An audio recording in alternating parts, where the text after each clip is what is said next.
નમસ્તે મિત્રો, આજના આ લેક્ચરમાં આપ સર્વોનું હાર્દિક સ્વાગત છે. જય ભારત, જય સંવિધાન. જળ વિવાદ ટ્રિબ્યુનલથી શરૂ કરીએ. ગઈકાલે આપણે કેન્દ્ર અને રાજ્યના સંબંધો વિશે વાતચીત કરી હતી. આજે આપણે થોડા ડિટેલમાં છે એ જઈએ અને કેન્દ્ર અને રાજ્ય વચ્ચે એ કેવા સંબંધો છે એની ચર્ચા આજે જળ વિવાદ ટ્રિબ્યુનલથી છે આપણે કરીએ.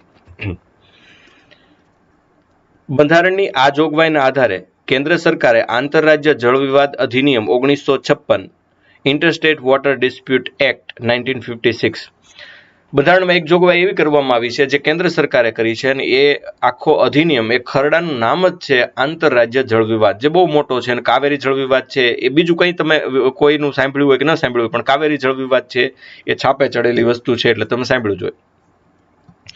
એ અનુસાર આંતરરાજ્ય જળ વિવાદનો નિર્ણય કરવા એક ટ્રિબ્યુનલની રચના કરવામાં આવે, જેના નિર્ણય અંતિમ અને વિવાદમાં સમાવિષ્ટ બધા જ રાજ્યો માટે બંધન કરતા રહેશે અને આ નિર્ણય સર્વોચ્ચ અદાલતના સમકક્ષ રહેશે. એટલે આ કાયદા અનુસાર સુપ્રીમ કોર્ટે સંસદે એવું કહી દીધું કે જે આ નિર્ણય આવશે એ સુપ્રીમ કોર્ટ ના સમકક્ષ જ ગણાશે અને બધા વિવાદિત રાજ્યોને બંધન કરતા છે એ રહેશે. આવું સંસદે સુધારો છે એ કરીને આપી દીધો. એનું કારણ એ રહેતું કે નાની નાની બાબતમાં, એટલે કે આ જળ વિવાદની બાબતમાં ગમે તેવો ફેંસલો સુપ્રીમ કોર્ટ આપે તો પણ કેટલાક રાજ્યોને એવું લાગ્યા કરે કે એમને આ રાજ્યની ફેવરમાં આપ્યો છે કે આ રાજ્યની ફેવરમાં. સુપ્રીમ કોર્ટ તટસ્થ જ હોય છે, કોઈ રાજ્યની ફેવરમાં નિર્ણય આપે જ નહીં. વળી સુપ્રીમ કોર્ટ ઘણા બધા કાર્યોમાં રોકાયેલી હોય, આવા જળ વિવાદના અમુક નાના નાના કેસમાં છે એ પડે એ યોગ્ય એના માટે કહેવાય નહીં. તટસ્થ રહેતો પણ તટસ્થતા નથી એવી છાપ પડે. એટલા માટે જળ ટ્રિબ્યુનલ આપણે સ્થાપતા હોઈએ છીએ અને ઝડપથી ઉકેલ આવે. તો પણ કાવેરી જળ વિવાદનો તો કેટલો લાંબો કેસ છે એ ચાલ્યો, તો એવું સુપ્રીમ કોર્ટમાં ચાલે તો બીજા બધા અગત્યના કામ પડ્યા રહે. એટલા માટે સંસદે આવું કર્યું અને એમાં કંઈ ખોટું છે નહીં. જળ વિવાદ ટ્રિબ્યુનલમાં આગળ જોઈ. આ કાયદા અંતર્ગત અત્યાર સુધીમાં 8 જળાશયો, ડેમ, નદી બધા પાણી માટે વિવાદ ટ્રિબ્યુનલની રચના કરવામાં આવી છે. 8 વખત આવી ટ્રિબ્યુનલ રચાઈ છે. આ ટ્રિબ્યુનલ કાયમી નથી હોતી. જેમ આપણે કીધું હતું ને, જોઈન્ટ પાર્લામેન્ટરી કમિટી જરૂર પડે ત્યારે એ બેસાડવામાં આવે, એમ આ ટ્રિબ્યુનલ પણ જરૂર પડે ત્યારે બેસાડવામાં આવે. કાવેરી, આ એક ઉદાહરણ જોઈએ. કાવેરી જળ વિવાદ, કારણ કે બહુ જળ વિવાદ છે, ચગેલો અને પ્રખ્યાત છે. કાવેરી નદીનું ઉદ્ગમ કર્ણાટક રાજ્યના કુર્ગમાંથી થાય છે. કાવેરી નદી છે એનો જન્મ એ કુર્ગ પાસેથી છે, એટલે કે એનું ઉદ્ગમ સ્થાન છે કર્ણાટક રાજ્યમાં છે અને તે તમિલનાડુમાંથી નીકળે, કેરળમાંથી નીકળે, પુડુચેરીમાંથી વહીને પછી બંગાળની ખાડીને મળે. આટલી જગ્યાએ એ વહે. આ નદીની જળ વહેંચણી અંગેનો કરાર સૌપ્રથમ 1892માં તત્કાલીન મદ્રાસ પ્રેસિડેન્સી, તામિલનાડુ અને મૈસૂર, કર્ણાટક રજવાડા વચ્ચે થયો હતો. એટલે આ તો આઝાદી પહેલા 1892માં મદ્રાસ પ્રેસિડેન્સી એટલે કે તામિલનાડુ અને કર્ણાટક વચ્ચે આનો એક ચોક્કસ કરાર છે એ થયો હતો. ત્યારબાદ બીજો કરાર 1924માં છે એ થયો, જ્યારે પણ ભારત આઝાદ નહોતું થયું. એ પછી આઝાદી પછી પણ વિવાદ છે વકર્યો અને 76માં તમિલનાડુ, કર્ણાટક, કેરળ ને પુડુચેરી વચ્ચે કરાર થયો. પરંતુ વધારે વિવાદ થતા 1990માં છેવટે કેન્દ્ર સરકારે કાવેરી જળ વિવાદ ટ્રિબ્યુનલની સ્થાપના કરી. એક પણ કરાર છે એ લાંબુ ચાલ્યા નહીં. આ ટ્રિબ્યુનલે વર્ષ 2007માં એવો ચુકાદો આપ્યો કે નદીમાંથી તમિલનાડુને 419 અબજ ક્યુબિક ફીટ પાણી મળશે, કર્ણાટકને 270 અબજ ક્યુબિક ફીટ. ક્યુબિક ફીટ એક માપ છે, એક માની લો ને કે એક વાસણનું માપ છે, અને કેરળને 30 અબજ ક્યુબિક ફીટ અને પુડુચેરીને 7 અબજ ક્યુબિક ફીટ પાણીની ફાળવણી કરવી.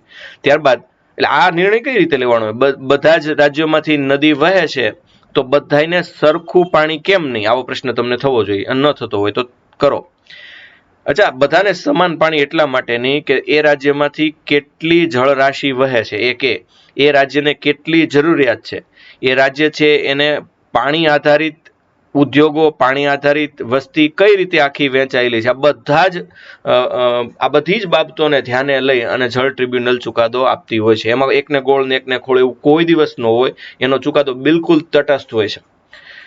છતાં પણ ત્યારબાદ તમિલનાડુ દ્વારા ટ્રિબ્યુનલના ચુકાદાને પડકારતી અરજી સુપ્રીમ કોર્ટમાં કરવામાં આવી, છતાં પણ ના પાડી છે કે ટ્રિબ્યુનલ છે એનો ચુકાદો સુપ્રીમ કોર્ટ સમકક્ષ રહેશે એવું કહ્યું, તો પણ તમિલનાડુ એ છે એ આ ચુકાદાને છે એ સૌથી વધારે તો તમિલનાડુને જ મળતું. જો 419 અબજ ક્યુબિક ફીટ તો પણ તમિલનાડુએ આ ટ્રિબ્યુનલના ચુકાદાને પડકારતી અરજી એ સુપ્રીમ કોર્ટમાં કરી. 16 જાન્યુઆરી 2018ના રોજ સુપ્રીમ કોર્ટ દ્વારા તામિલનાડુ, કર્ણાટક, કેરળ અને પુડુચેરી વચ્ચે ચાલતા કાવેરી નદીના જળ વહેંચણી અંગેના વિવાદનો ચુકાદો એ 2007માં કાવેરી જળ વિવાદ ટ્રિબ્યુનલે જે ચુકાદો આપ્યો હતો એની વિરુદ્ધ સુપ્રીમ કોર્ટે છે ચુકાદો આપ્યો, જેમાં કર્ણાટક રાજ્યને વધુ 14.75 TMS ફીટ જળ વધારે આપવાનો ચુકાદો છે એ અંતે આપવામાં આવ્યો. તો એનો મતલબ એમ થયો કે જે ટ્રિબ્યુનલે કહ્યું હતું એના કરતાં સુપ્રીમ કોર્ટે થોડું જુદું છે એ કર્યું. એટલે હવે પાછો પ્રશ્ન એ આવ્યો કે તો ટ્રિબ્યુનલના ચુકાદાને સુપ્રીમ કોર્ટમાં પડકારી શકાશે કે નહીં. તો તામિલનાડુ વાળાને ખાતરી હતી કે આવું થશે એટલે એમણે પડકાર્યો. ખેર, સુપ્રીમ કોર્ટ દ્વારા આપવામાં આવેલો આ ચુકાદો એ બંધારણના અનુચ્છેદ 262 અને આંતરરાજ્ય નદી જળવિવાદ અધિનિયમ 1956નો ભંગ કરે છે. અહીંયા બે રીતે સુપ્રીમ કોર્ટે બે વસ્તુનો ભંગ કર્યો. એક તો આંતરરાજ્ય નદી જળવિવાદ અધિનિયમ 1956માં એવું સ્પષ્ટ લખ્યું છે કે આ માટે સુપ્રીમ કોર્ટમાં જવાનું નથી, આ સંસદે કીધું હતું, અને આ માટે સુપ્રીમ કોર્ટમાં જવાનું નથી. અને બીજું કે સુપ્રીમ કોર્ટની સમકક્ષ જ ટ્રિબ્યુનલનો નિર્ણય ગણાશે. વળી 262 અનુચ્છેદનો પણ ભંગ થયો. 262 પ્રમાણે જે ટ્રિબ્યુનલે ચુકાદો આપ્યો હતો એની ઉપર સુપ્રીમ કોર્ટે ચુકાદો છે એ આપ્યો. ખેર, એવું થઈ શકે તો હવે આપણે એ તો જાણીએ છીએ કે સંસદ કોઈ અધિનિયમ નક્કી કરી લે અને કોર્ટને એમ લાગે કે એના ઉપર કોઈ નિર્ણય લેવા જેવો છે તો કોર્ટ હંમેશા નિર્ણય છે એ લેતી હોય છે. એટલે કોર્ટે નિર્ણય લીધો. અને કોર્ટે નિર્ણય લીધો ત્યારે જે ચુકાદો આવ્યો એ જુદો આવ્યો, એનો મતલબ કે તામિલનાડુ છે એવું કરવા માટે હકદાર હશે. ખેર, આ પ્રશ્નનો તો કોઈ દિવસ ઉકેલ જ નહીં આવે કે સંસદ સર્વોપરી કે આપણી સુપ્રીમ કોર્ટ સર્વોપરી, પણ જળ ટ્રિબ્યુનલમાં બને ત્યાં સુધી સુપ્રીમ કોર્ટમાં આવવાનું નથી એવું સુપ્રીમ કોર્ટ પોતે પણ કહી ચૂકી છે. ખેર, બંધારણના અનુચ્છેદ 262(1) અંતર્ગત સંસદ વૈધાનિક રીતે કોઈ પણ આંતરરાજ્ય નદીના પાણીનો ઉપયોગ, વિતરણ અને નિયંત્રણ સંબંધિત વિવાદના ન્યાય નિર્ણય માટે જોગવાઈ કરશે. એટલે વૈધાનિક રીતે સંસદ પોતે છે એ આંતરરાજ્ય નદીના પાણીનો ઉપયોગ, કેટલું વિતરણ, કેવું નિયંત્રણ, આ બધાય બાબત માટે એ ન્યાય નિર્ણય માટે ચોક્કસપણે જોગવાઈ કરશે એવું સંસદે કહ્યું છે. સર્વોચ્ચ અદાલત કે કોઈ અન્ય અદાલતના ખંડ 1માં દર્શાવેલ કોઈ પણ વિવાદ કે ફરિયાદ સંબંધિત પોતાની અધિકારિકતાનો પ્રયોગ કરશે નહીં એવું પણ સંસદે કહ્યું છે. પણ જો કે સંસદ છે એ આમાં એની અધિકારિતાનો ઉપયોગ છે એ કરતી હોય છે અને એ બાબત અંગે છે એ કોઈ પેલું ધ્યાને લેવાતું હોતું નથી. સંસદ છે એ પોતાના અધિકારનો ઉપયોગ તો ગમે ત્યારે છે એ કરી શકે, એ આપણને બધાને ખ્યાલ જ છે. ઓકે, તો આપણે એ વસ્તુમાં ન પડતા ખરેખર શું હોવું જોઈએ એમાં આપણે નહીં પડીએ, કારણ કે એ આપણો વિષય નથી, આપણે તો આ ભણવાનું છે. અચ્છા, હવે પ્રશ્ન પાછો એ જ આવીને ઊભો રહ્યો કે સાહેબ તો અમને એ ખાલી સમજાવો કે જળ ટ્રિબ્યુનલ છે એની વિરુદ્ધમાં કોર્ટમાં જઈ શકાય કે નહીં, જઈ શકાય કે નહીં, શું એ તો ગયા જ તે. જુઓ અહીંયા 262(1)માં હવે પછી સંસદ વૈધાનિક રીતે એવી જોગવાઈ કરી શકશે કે સર્વોચ્ચ અદાલત કે કોઈ અન્ય અદાલત ખંડ 1માં દર્શાવેલ કોઈ પણ વિવાદ કે ફરિયાદ સંબંધિત પોતાની અધિકારિકતાનો ઉપયોગ કરશે નહીં. એટલે પછી 262(1) અંતર્ગત સંસદે આવો ફેસલો તો લીધો જ તે. ઉપરાંત આ નિર્ણય ભારતીય બંધારણના અનુચ્છેદ 363.1નું પણ ઉલ્લંઘન કરે છે, જે મુજબ ભારતનું બંધારણ લાગુ થતા પહેલા દેશી રજવાડાઓ વચ્ચે થયેલ સંધિ કે કરાર સંબંધમાં ન્યાયનો નિર્ણયનો અધિકાર સર્વોચ્ચ અદાલત પાસે રહેશે નહીં. અને અનુચ્છેદ 136 મુજબ સર્વોચ્ચ અદાલત કોઈ પણ ટ્રિબ્યુનલના નિર્ણયની વિરુદ્ધ અપીલ માટે વિશેષ મંજૂરી આપે છે. આધાર પર સુપ્રીમ કોર્ટ દ્વારા કાવેરી જળ વિવાદનો ચુકાદો આપવામાં આવ્યો.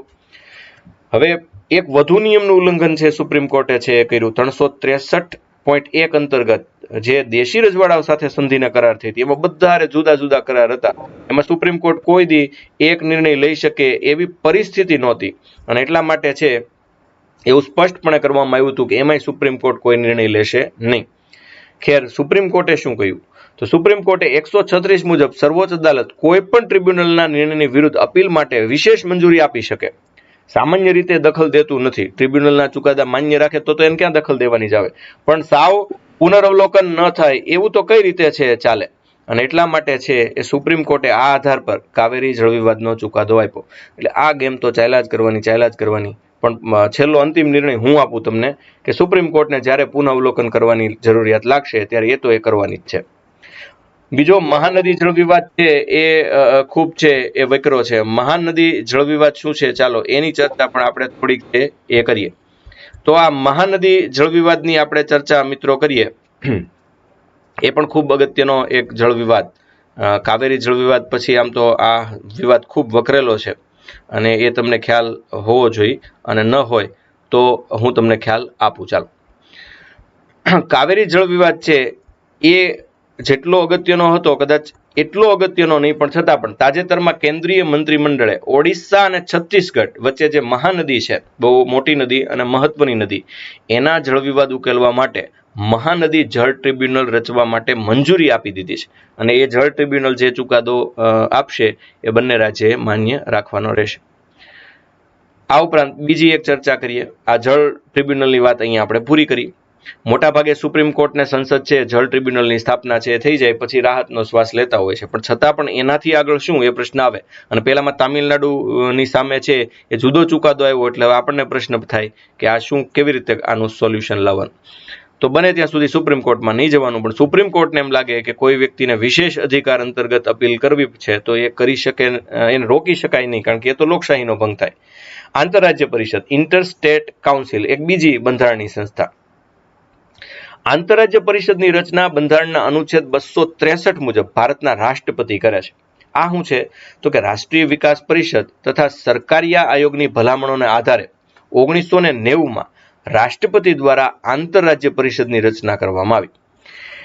રાષ્ટ્રીય વિકાસ પરિષદે પણ ભલામણ કરેલી અને સરકારિયા આયોગ જે પંચ બેસાડવામાં આવેલું એને પણ ભલામણ કરી, અને 1990માં રાષ્ટ્રપતિ દ્વારા આંતરરાજ્ય પરિષદની રચના કરવામાં આવી. એટલે રાજ્યો વચ્ચે જે તકલીફ હોય એનો ઉકેલ લગભગ આ આંતરરાજ્ય પરિષદની અંદર આવી જાય.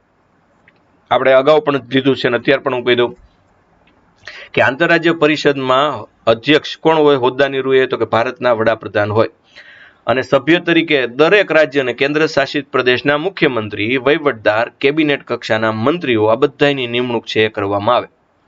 એમના કામ હું આ આંતરરાજ્ય પરિષદ કરે હું તો કે એક તો રાજ્યો વચ્ચે ઉત્પન્ન થયેલ વિવાદની એકદમ તટસ્થ તપાસ કરે, એ સંબંધમાં યોગ્ય સલાહ આપે, કેન્દ્ર અને રાજ્યોના હિત સંબંધી બાબતોની તપાસ કરે, વિચાર વિમર્શ કરે.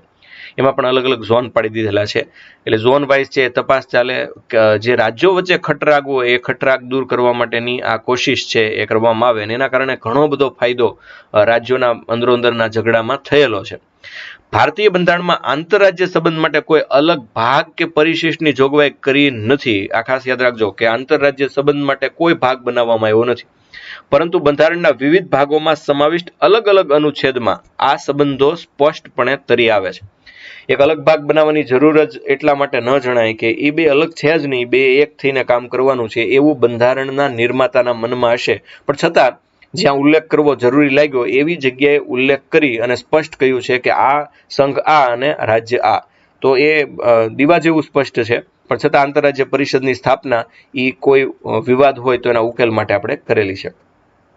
રાજ્યોને સંઘનો નિર્દેશ, unions direction to the state.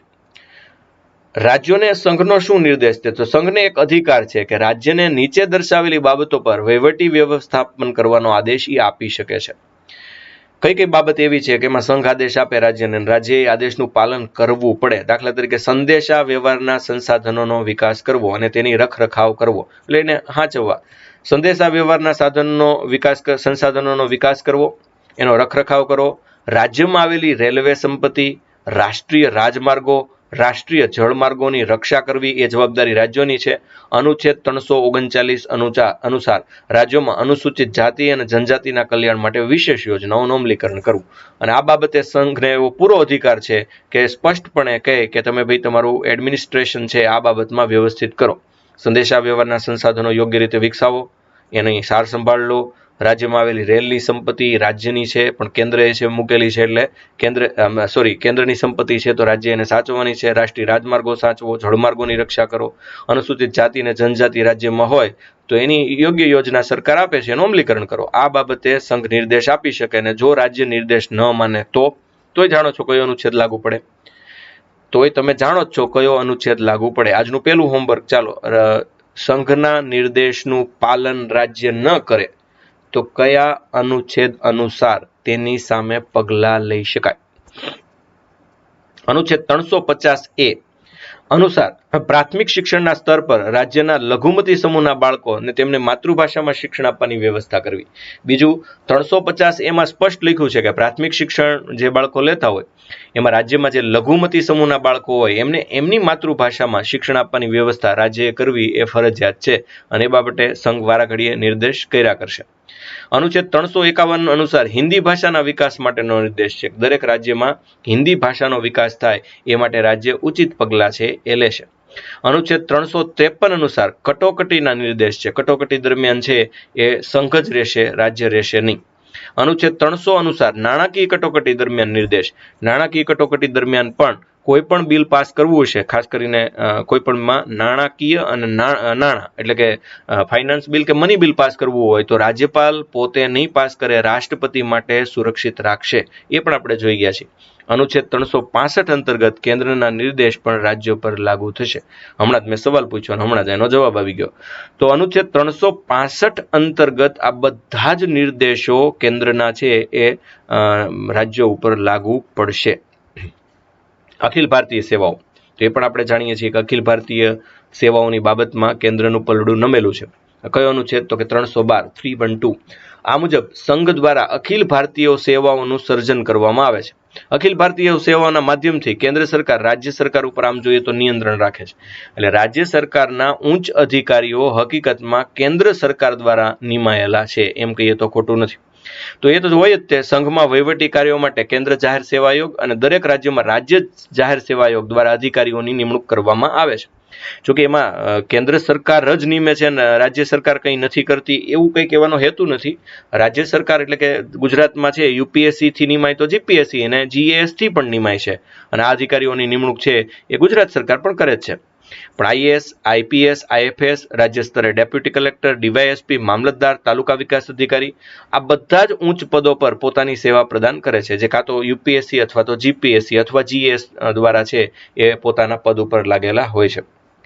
કેન્દ્રીય જાહેર સેવા આયોગ એટલે યુપીએસસીના અધિકારીઓ ઉપર પૂર્ણ નિયંત્રણ સંઘ સરકારનું અને તાત્કાલિક નિયંત્રણ રાજ્ય સરકારનું હોય છે.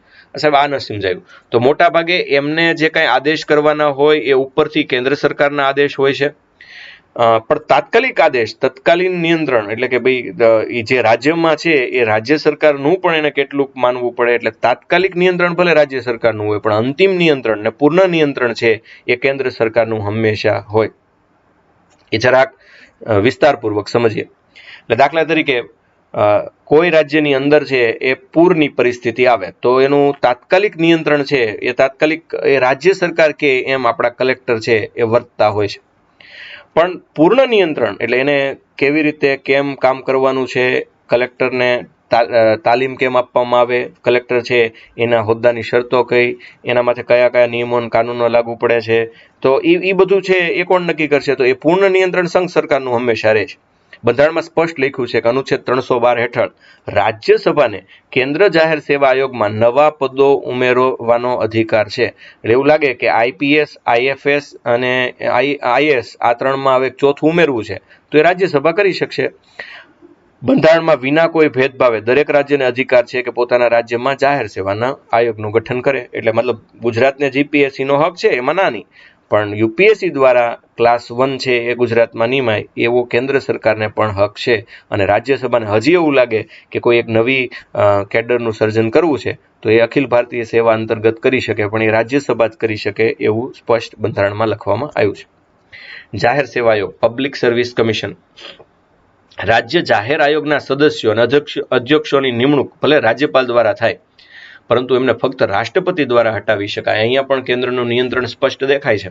એટલે કે આપણે ગુજરાતમાં જીપીએસસી છે, જીપીએસસીના બધા જ સદસ્ય અને જીપીએસસીના અધ્યક્ષની નિમણૂક કોણ કરે? તો કે આપણા રાજ્યપાલ કરે. રાજ્યપાલ છે એ કોઈની સલાહ લે, હા સલાહ લે, મુખ્યમંત્રી અને મંત્રીમંડળની સલાહ તો આમાં હોય જ, પરંતુ તેમને ફક્ત રાષ્ટ્રપતિ દ્વારા જ પાછા હટાવી શકાય. એટલે કે એને પછી રાજ્યપાલ હટાવી શકતા નથી, નિમણૂક આપી શકે. તો આ પણ કેન્દ્ર સરકારનો રાજ્ય સરકાર ઉપર નિયંત્રણ અથવા એમનો વિશિષ્ટ સંબંધની વાત છે, અહીં આપણને સ્પષ્ટપણે દેખાય છે. સંયુક્ત રાજ્ય જાહેર સેવા આયોગનું ગઠન સંબંધિત વિધાનસભાઓના અનુરોધ પર કરી શકે છે. અહીંયા જો સંયુક્ત રાજ્ય જાહેર સેવા આયોગ એટલે માનો કે બે નજીકમાં રાજ્ય હોય અને એ થોડા નાના રાજ્ય હોય તો બે રાજ્ય વચ્ચે એક જાહેર સેવા આયોગ, આવું પણ 2 વિધાનસભાઓ જો અનુરોધ કરે તો આવું થઈ શકે. આના અધ્યક્ષ અને સદસ્યોની નિમણૂક પણ રાષ્ટ્રપતિ છે એ કરે. તો એ પણ આપણને ખ્યાલ છે કે આવી રીતે 2 જ્યારે રાજ્ય હોય ત્યારે કોઈ રાજ્યપાલ છે નહીં, પણ કોણ એનું નિમણૂક કરતા હોય છે? તો રાષ્ટ્રપતિ છે એ કરતા હોય છે. રાજ્યપાલના અનુરોધ અને રાષ્ટ્રપતિની મંજૂરી પછી કેન્દ્ર જાહેર સેવા આયોગ એટલે યુપીએસસી રાજ્યની આવશ્યકતા અનુસાર એ કાર્ય કરી શકે છે. સંઘ લોક સેવા આયોગ એટલે યુપીએસસી રાજ્યના જાહેર સેવા આયોગને વહીવટી સહાયતા પૂરી પાડે છે, એ પણ સ્પષ્ટપણે લખ્યું છે. અથવા કેન્દ્ર અને રાજ્યોના જાહેર સેવા આયોગની બાબતના આ પ્રકારે સંબંધો રહેશે એવું સ્પષ્ટપણે આપણા બંધારણમાં છે લખ્યું છે. પણ મેં કહ્યું એમ અલગ કોઈ અનુચ્છેદો આપવામાં આવ્યા નથી. આપણે એ અનુચ્છેદ તારવી અને આ સંબંધ છે એ સમજવા પડે. એકીકૃત ન્યાય વ્યવસ્થા, ઇન્ટિગ્રેટેડ જ્યુડિશિયલ સિસ્ટમ. બંધારણ અનુસાર દેશમાં એકીકૃત ન્યાયની વ્યવસ્થાની આપણે જોગવાઈ છે એ કરી છે. એટલે મતલબ પિરામિડ આકારનું સુગ્રથિત માળખું. ઉપર છે એ સુપ્રીમ કોર્ટ, નીચે ઘણી બધી હાઈકોર્ટ, હાઈકોર્ટની નીચે ઘણી બધી છે તાબાની અદાલતો, આ બધું છે એ ગોઠવાયેલું છે. આ એકીકૃત ન્યાય વ્યવસ્થા જ કેન્દ્ર અને રાજ્ય વચ્ચેના ધારાકીય સંબંધોને સુનિશ્ચિત કરે છે. આ એકીકૃત ન્યાય વ્યવસ્થા છે એનાથી કેન્દ્ર અને રાજ્ય વચ્ચેની ધારાકીય સંબંધો છે એની સુનિશ્ચિતતા સર્જાય છે. કઈ રીતે છે? તો આ વ્યવસ્થા એટલા માટે જ રાખવામાં આવી છે કે પારસ્પરિક અથડામણ અને ભ્રાંતિને સમાપ્ત કરવામાં આવે. પારસ્પરિક અથડામણ એટલે શું? તો રાજ્યોની અથડામણ હોય તો કાંઈ નહીં, સીધું સુપ્રીમ કોર્ટમાં જવાનું અને એ ભ્રાંતિ સમાપ્ત થાય. સંસદ કાયદા દ્વારા 2 કે તેથી વધુ રાજ્ય માટે એક જ ઉચ્ચ ન્યાયાલયની સ્થાપના કરી શકે છે. એ રાજ્યો નાના હોય તો કેમ, જેમ આપણે જીપીએસસી નું કહ્યું કે ભાઈ ગુજરાત ને બાજુમાં રાજસ્થાન છે, 2 નાના હોય કલ્પી લઈએ તો એક જીપીએસસી દ્વારા 2નું સંચાલન થતું હોય, એમ 2 વચ્ચે એક ઉચ્ચ ન્યાયાલય હોઈ શકે. સંઘ અને રાજ્યના વિકાસ માટે દર વર્ષે અથવા જરૂરિયાત મુજબ વિવિધ વિષયો પર ચર્ચા વિચારણા કરવામાં આવતી હોય છે. એટલે સંઘનો વિકાસ કેમ થાય અને રાજ્યનો વિકાસ કેમ થાય એના માટે દર વર્ષે અલગ અલગ સંસ્થાઓ દ્વારા, બંધારણીય સંસ્થાઓ દ્વારા, ગેરબંધારણીય સંસ્થાઓ દ્વારા, વ્યક્તિઓ દ્વારા, ચોક્કસ સેમિનાર દ્વારા આ બધી ચર્ચાઓ છે એ થતી હોય છે. કયા વિષય? જો તો બધા રાજ્યપાલ ભેગા થાય તો એની અધ્યક્ષતા કોણ કરે? તો રાષ્ટ્રપતિ કરે. એટલે સમગ્ર રાજ્યોના રાજ્યપાલ ભેગા થાય ભારત દેશના, અને એવું સંમેલન થાય છે? હા, થાય છે. તો ત્યારે અધ્યક્ષતા કોણ કરશે? રાષ્ટ્રપતિ કરશે અને એમની સાથે વાતચીત બધી કરશે. મુખ્યમંત્રીઓનું સંમેલન થાય એટલે એ કેન્દ્રીય પરિષદ હોય કે વિકાસ પરિષદ હોય તો એની અધ્યક્ષતા કોણ કરશે? તો વડાપ્રધાન કરશે. મુખ્ય સચિવોનું સંમેલન કરશે તો કેબિનેટ સચિવ છે એ જે આપણા મંત્રીઓ સાથે જે કેબિનેટ એટલે કે યુપીએસસી પાસ કરેલા જે સચિવ હોય, કેબિનેટ સચિવ, એ પોતે એની અધ્યક્ષતા કરશે. પોલીસ મહાનિર્દેશકનું સંમેલન હોય તો એનું ડીઆઈજી છે એનાથી ઉચ્ચ કક્ષાના વ્યક્તિઓ, રાષ્ટ્ર કક્ષાના વ્યક્તિઓ એનું અધ્યક્ષતા કરશે. મુખ્ય ન્યાયાધીશનું સંમેલન હોય તો સર્વોચ્ચ અદાલતના મુખ્ય ન્યાયાધીશ એની અધ્યક્ષતા કરશે. ગૃહમંત્રીઓનું સંમેલન હોય તો કેન્દ્રના ગૃહમંત્રી છે કેબિનેટ કક્ષાના, એ એનું અધ્યક્ષતા કરશે. કાયદા મંત્રીઓનું સંમેલન હોય તો કેન્દ્રીય કાયદા મંત્રી છે એનું અધ્યક્ષતા કરશે. ઉપકુલપતિઓનું સંમેલન હોય તો એ કેબિનેટ કક્ષાના સચિવ એની અધ્યક્ષતા છે કરશે. એ ઉપરાંત અન્ય બંધારણીય જોગવાઈ આપણે જોઈએ તો રાજ્યપાલની નિમણૂક રાષ્ટ્રપતિ દ્વારા કરવામાં આવે છે. એટલે કે કેન્દ્ર અને રાજ્ય વચ્ચે એ સંબંધ સ્પષ્ટ છે કે રાજ્યપાલ જે તે રાજ્યમાંથી નહીં ચૂંટાય. એટલે કે માનો કે ગુજરાત હોય તો ગુજરાતનો વ્યક્તિ કોઈ રાજ્યપાલ તરીકે ગુજરાતમાં ચૂંટાતો નથી, તો કોણ? તો રાજ્યપાલની નિમણૂક રાષ્ટ્રપતિ કરે છે અને રાષ્ટ્રપતિની મરજી હોય ત્યાં સુધી રાજ્યપાલ પદ ઉપર રહેશે. રાજ્ય ચૂંટણી કમિશનરની નિમણૂક રાજ્યપાલ દ્વારા કરવામાં આવે છે, પણ પાછી એને દૂર કરવાની સત્તા રાષ્ટ્રપતિ પાસે જ છે. તો એ પણ યાદ રાખવું પડે. ચૂંટણી કમિશનરની નિમણૂક, ગુજરાત ચૂંટણી કમિશનરની નિમણૂક ભલે રાજ્યપાલ કરે, પણ પાછા એને દૂર કરવાની સત્તા તો રાષ્ટ્રપતિ પાસે જ હોય છે. રાજ્ય જાહેર સેવા આયોગના અધ્યક્ષ અને સભ્યોની નિમણૂક એ પાછા રાજ્યપાલ કરે, પણ પાછા દૂર રાષ્ટ્રપતિ કરે. એ હમણાં જ જોયું તમે. 2 કે 2 કરતા વધારે રાજ્યોના રાજ્યપાલ દ્વારા સંઘ લોક સેવા આયોગને જાણ કરી સંઘ લોક સેવા આયોગ દ્વારા સંયુક્ત ભરતી માટે પરીક્ષાનું આયોજન કરી શકે છે. એ આપણે એ પણ હમણાં કહ્યું કે 2 વચ્ચે છે એ એક લોક સેવા આયોગ હોઈ શકે અને તો પછી ભરતી માટે સંયુક્ત પરીક્ષાનું આયોજન થઈ શકે. સંયુક્ત રાજ્ય લોક સેવા આયોગના અધ્યક્ષને સભ્યોની નિમણૂક એ રાષ્ટ્રપતિ કરે, રાજ્યપાલ કરતા નથી. કારણ કે ક્યાં રાજ્યપાલ કરે? ગુજરાત ને પંજાબ 2 ભેગા થઈ જાય માનો કે 5 મિનિટ માટે, તો ગુજરાતના રાજ્યપાલ કરે કે પંજાબના રાજ્યપાલના? એટલે પછી એ રાષ્ટ્રપતિને સોંપવામાં આવ્યું છે. એ ખાસ યાદ રાખજો, ન સમજાય તો મને ફરીવાર પૂછજો. કેટલીક એક્સ્ટ્રા કોન્સ્ટિટ્યુશનલ પ્રોવિઝન, ગેરબંધારણીય જોગવાઈઓ. બંધારણમાં ઉલ્લેખિત ન હોય તેવી સલાહકારી સંસ્થાઓ જે કેન્દ્ર અને રાજ્ય વચ્ચેના સંબંધો જાળવવામાં મદદરૂપ થાય. બંધારણમાં કદાચ ત્યારે કોઈ સંસ્થાનો ઉલ્લેખ રહી ગયો હોય કે ખબર ન હોય કે ધ્યાનબારું રહી ગયું હોય, આવી જે સંસ્થાઓ છે સલાહકારી સંસ્થાઓ, એ સલાહકારી સંસ્થાઓ છે જે કેન્દ્ર અને રાજ્ય વચ્ચેના સંબંધમાં મદદરૂપ થાય છે. તો આ સંસ્થાનોની અધ્યક્ષતા કેન્દ્ર સરકાર દ્વારા નિમણૂક કરવામાં આવેલ પદાધિકારી કરે. એ સ્પષ્ટ છે કે એકાદી સંસ્થા રહી ગઈ હોય તો રાજ્ય સરકાર છે એનો પદાધિકારી નહીં, પણ કેન્દ્ર સરકાર દ્વારા નિમણૂક કરવામાં આવેલ પદાધિકારી એનો વડો રહેશે. અને આવું થયું જ છે કે ભાઈ બંધારણમાં ઉલ્લેખ ન હોય એવી સંસ્થાઓ પછીથી આપણે સ્થાપિત, દાખલા તરીકે કેન્દ્રીય સ્વાસ્થ્ય પરિષદ, ક્ષેત્રીય ઝોનલ કાઉન્સિલ, રાષ્ટ્રીય વિકાસ પરિષદ, નીતિ આયોગ, આ બધી કઈ બંધારણીય સંસ્થાઓ નથી, ગેરબંધારણીય છે. ગેરબંધારણીય એટલે તમારા મગજમાં જે નકારાત્મક છાપ છે કાઢી નાખો. પછીથી એટલે નકારાત્મક એટલે ખોટી, ને ગેરબંધારણીય એટલે આપણે એવી સમજીએ ગેરકાયદેસર, ખરાબ, એવું નથી. પણ બંધારણમાં ઉલ્લેખ ન હોય એ બધું ગેરબંધારણીય જ કહેવાય. પણ જરૂરિયાત હોય તો એ જે રીતે સંસ્થા સ્થાપી હોય એ આ બધી સંસ્થા છે. અને એમાં કોણ વડો રહેશે? તો એમાં વડો તો છે એ કેન્દ્ર સરકાર દ્વારા જ નિમવામાં આવશે. ત્યાર પછી આ નાણાકીય સંબંધો છે, જોઈએ ફાઇનાન્શિયલ રિલેશન છે એ કેવા રહેશે. તો સંઘ અને તેના ઘટક રાજ્યોમાં નાણાકીય સંબંધ બહુ મહત્વના છે. નાણાકીય સંબંધ તો બધા વચ્ચે મહત્વના છે. સંઘ અને રાજ્ય વચ્ચે કરોની ફાળવણી કેમ કરવી આ બહુ સ્પષ્ટ ઉલ્લેખ કર્યો, નહીં તો ઝઘડા રોજ ના થાય. પણ અગાઉ બંધારણની અંદર બધું જ છે કહી દીધું છે. અને એટલે જ તે બંધારણના ભાગ 12માં અનુચ્છેદ 264 થી અનુચ્છેદ 293 સુધી ખાલી એક જ ચર્ચા કરવામાં આવી છે. હું તો કે સંઘ અને રાજ્ય વચ્ચે નાણાકીય સંબંધો, આમાં બધું સ્પષ્ટપણે કહી દીધું, કોને શું લેવાનું, કોને શું આપવાનું. અનુચ્છેદ 264માં સંઘ અને રાજ્યો વચ્ચે વિવિધ નાણાકીય સંબંધોના અર્થઘટનનો ઉલ્લેખ છે. એટલે તમે નાણાકીય સંબંધો વાળા અનુચ્છેદ છે એ આ લેક્ચર પૂરો થઈ જાય પછી નિરાતે લઈને બેસજો, અને પાછો જો જરૂર પડે તો લેક્ચર જોતા આ અનુચ્છેદ જોતા જજો. કે 264 પહેલો અનુચ્છેદ લઈએ તો એમાં શું કીધું? તો એમાં કેટલાક નાણાકીય સંબંધના અર્થઘટન છે કર્યા છે કે કઈ આનું અર્થઘટન શું, આનું અર્થઘટન શું. 265 અનુચ્છેદ લઈ લો તો એમાં એવી વાત કરવામાં આવી છે કે સંસદ દ્વારા કાયદાકીય માન્યતા સિવાય કોઈ પણ કર લાદવાની કે વસૂલવાની મનાઈ છે. સંસદ દ્વારા માન્યતા ન મળી હોય એ પ્રકારના કોઈ પણ કર છે એ કોઈ પણ રાજ્ય લાદી કે વસૂલી શકે નહીં. તો એ ટૂંકમાં એવો અર્થ એવો છે કે કોઈ પણ કર માટે મંજૂરી છે એ તમારે સંસદની લેવી પડે. અનુચ્છેદ 266 મુજબ સંચિત નિધિઓનો તેમજ જાહેર નાણાંનો સંસદ મંજૂરી તથા રાજ્યો ધારાસભાની મંજૂરીથી ખર્ચ કરી શકશે. એટલે એક કેન્દ્રમાં સંચિત નિધિ હોય અને એક રાજ્યમાં સંચિત નિધિ હોય. દરેક રાજ્યમાં સંચિત નિધિ હોય, એનો ઉપયોગ કરવો હોય તો કરી શકાય. એ જાહેર નાણાં છે, પબ્લિકના નાણાં છે, તો કોની મંજૂરીથી નાણાંનો ઉપયોગ કરવો? તો સંઘ છે એટલે કે કેન્દ્ર છે એ સંસદની મંજૂરી લેશે. રાજ્યો કોની મંજૂરી લેશે? રાજ્યો ધારાસભા એટલે કે વિધાનસભાની મંજૂરીથી ખર્ચ કરી શકશે.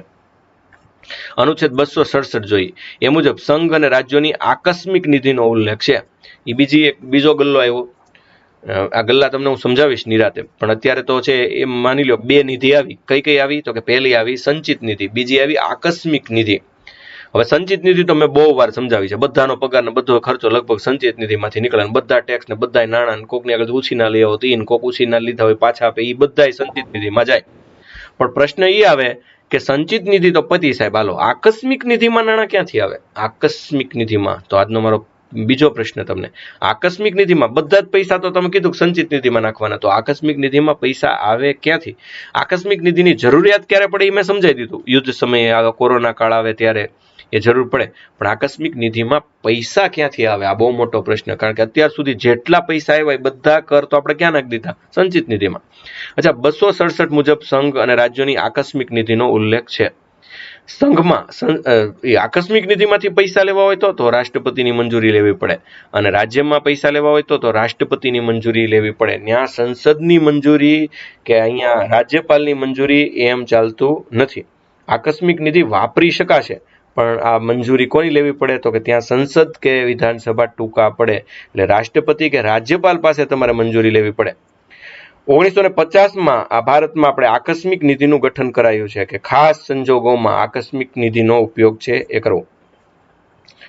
અનુચ્છેદ 283 મુજબ 283 યાદ રાખજો, સંચિત નિધિ, આકસ્મિક નિધિ તેમજ જાહેર નાણાંની અભિરક્ષા સંસદ તેમજ સંબંધિત રાજ્ય કરશે.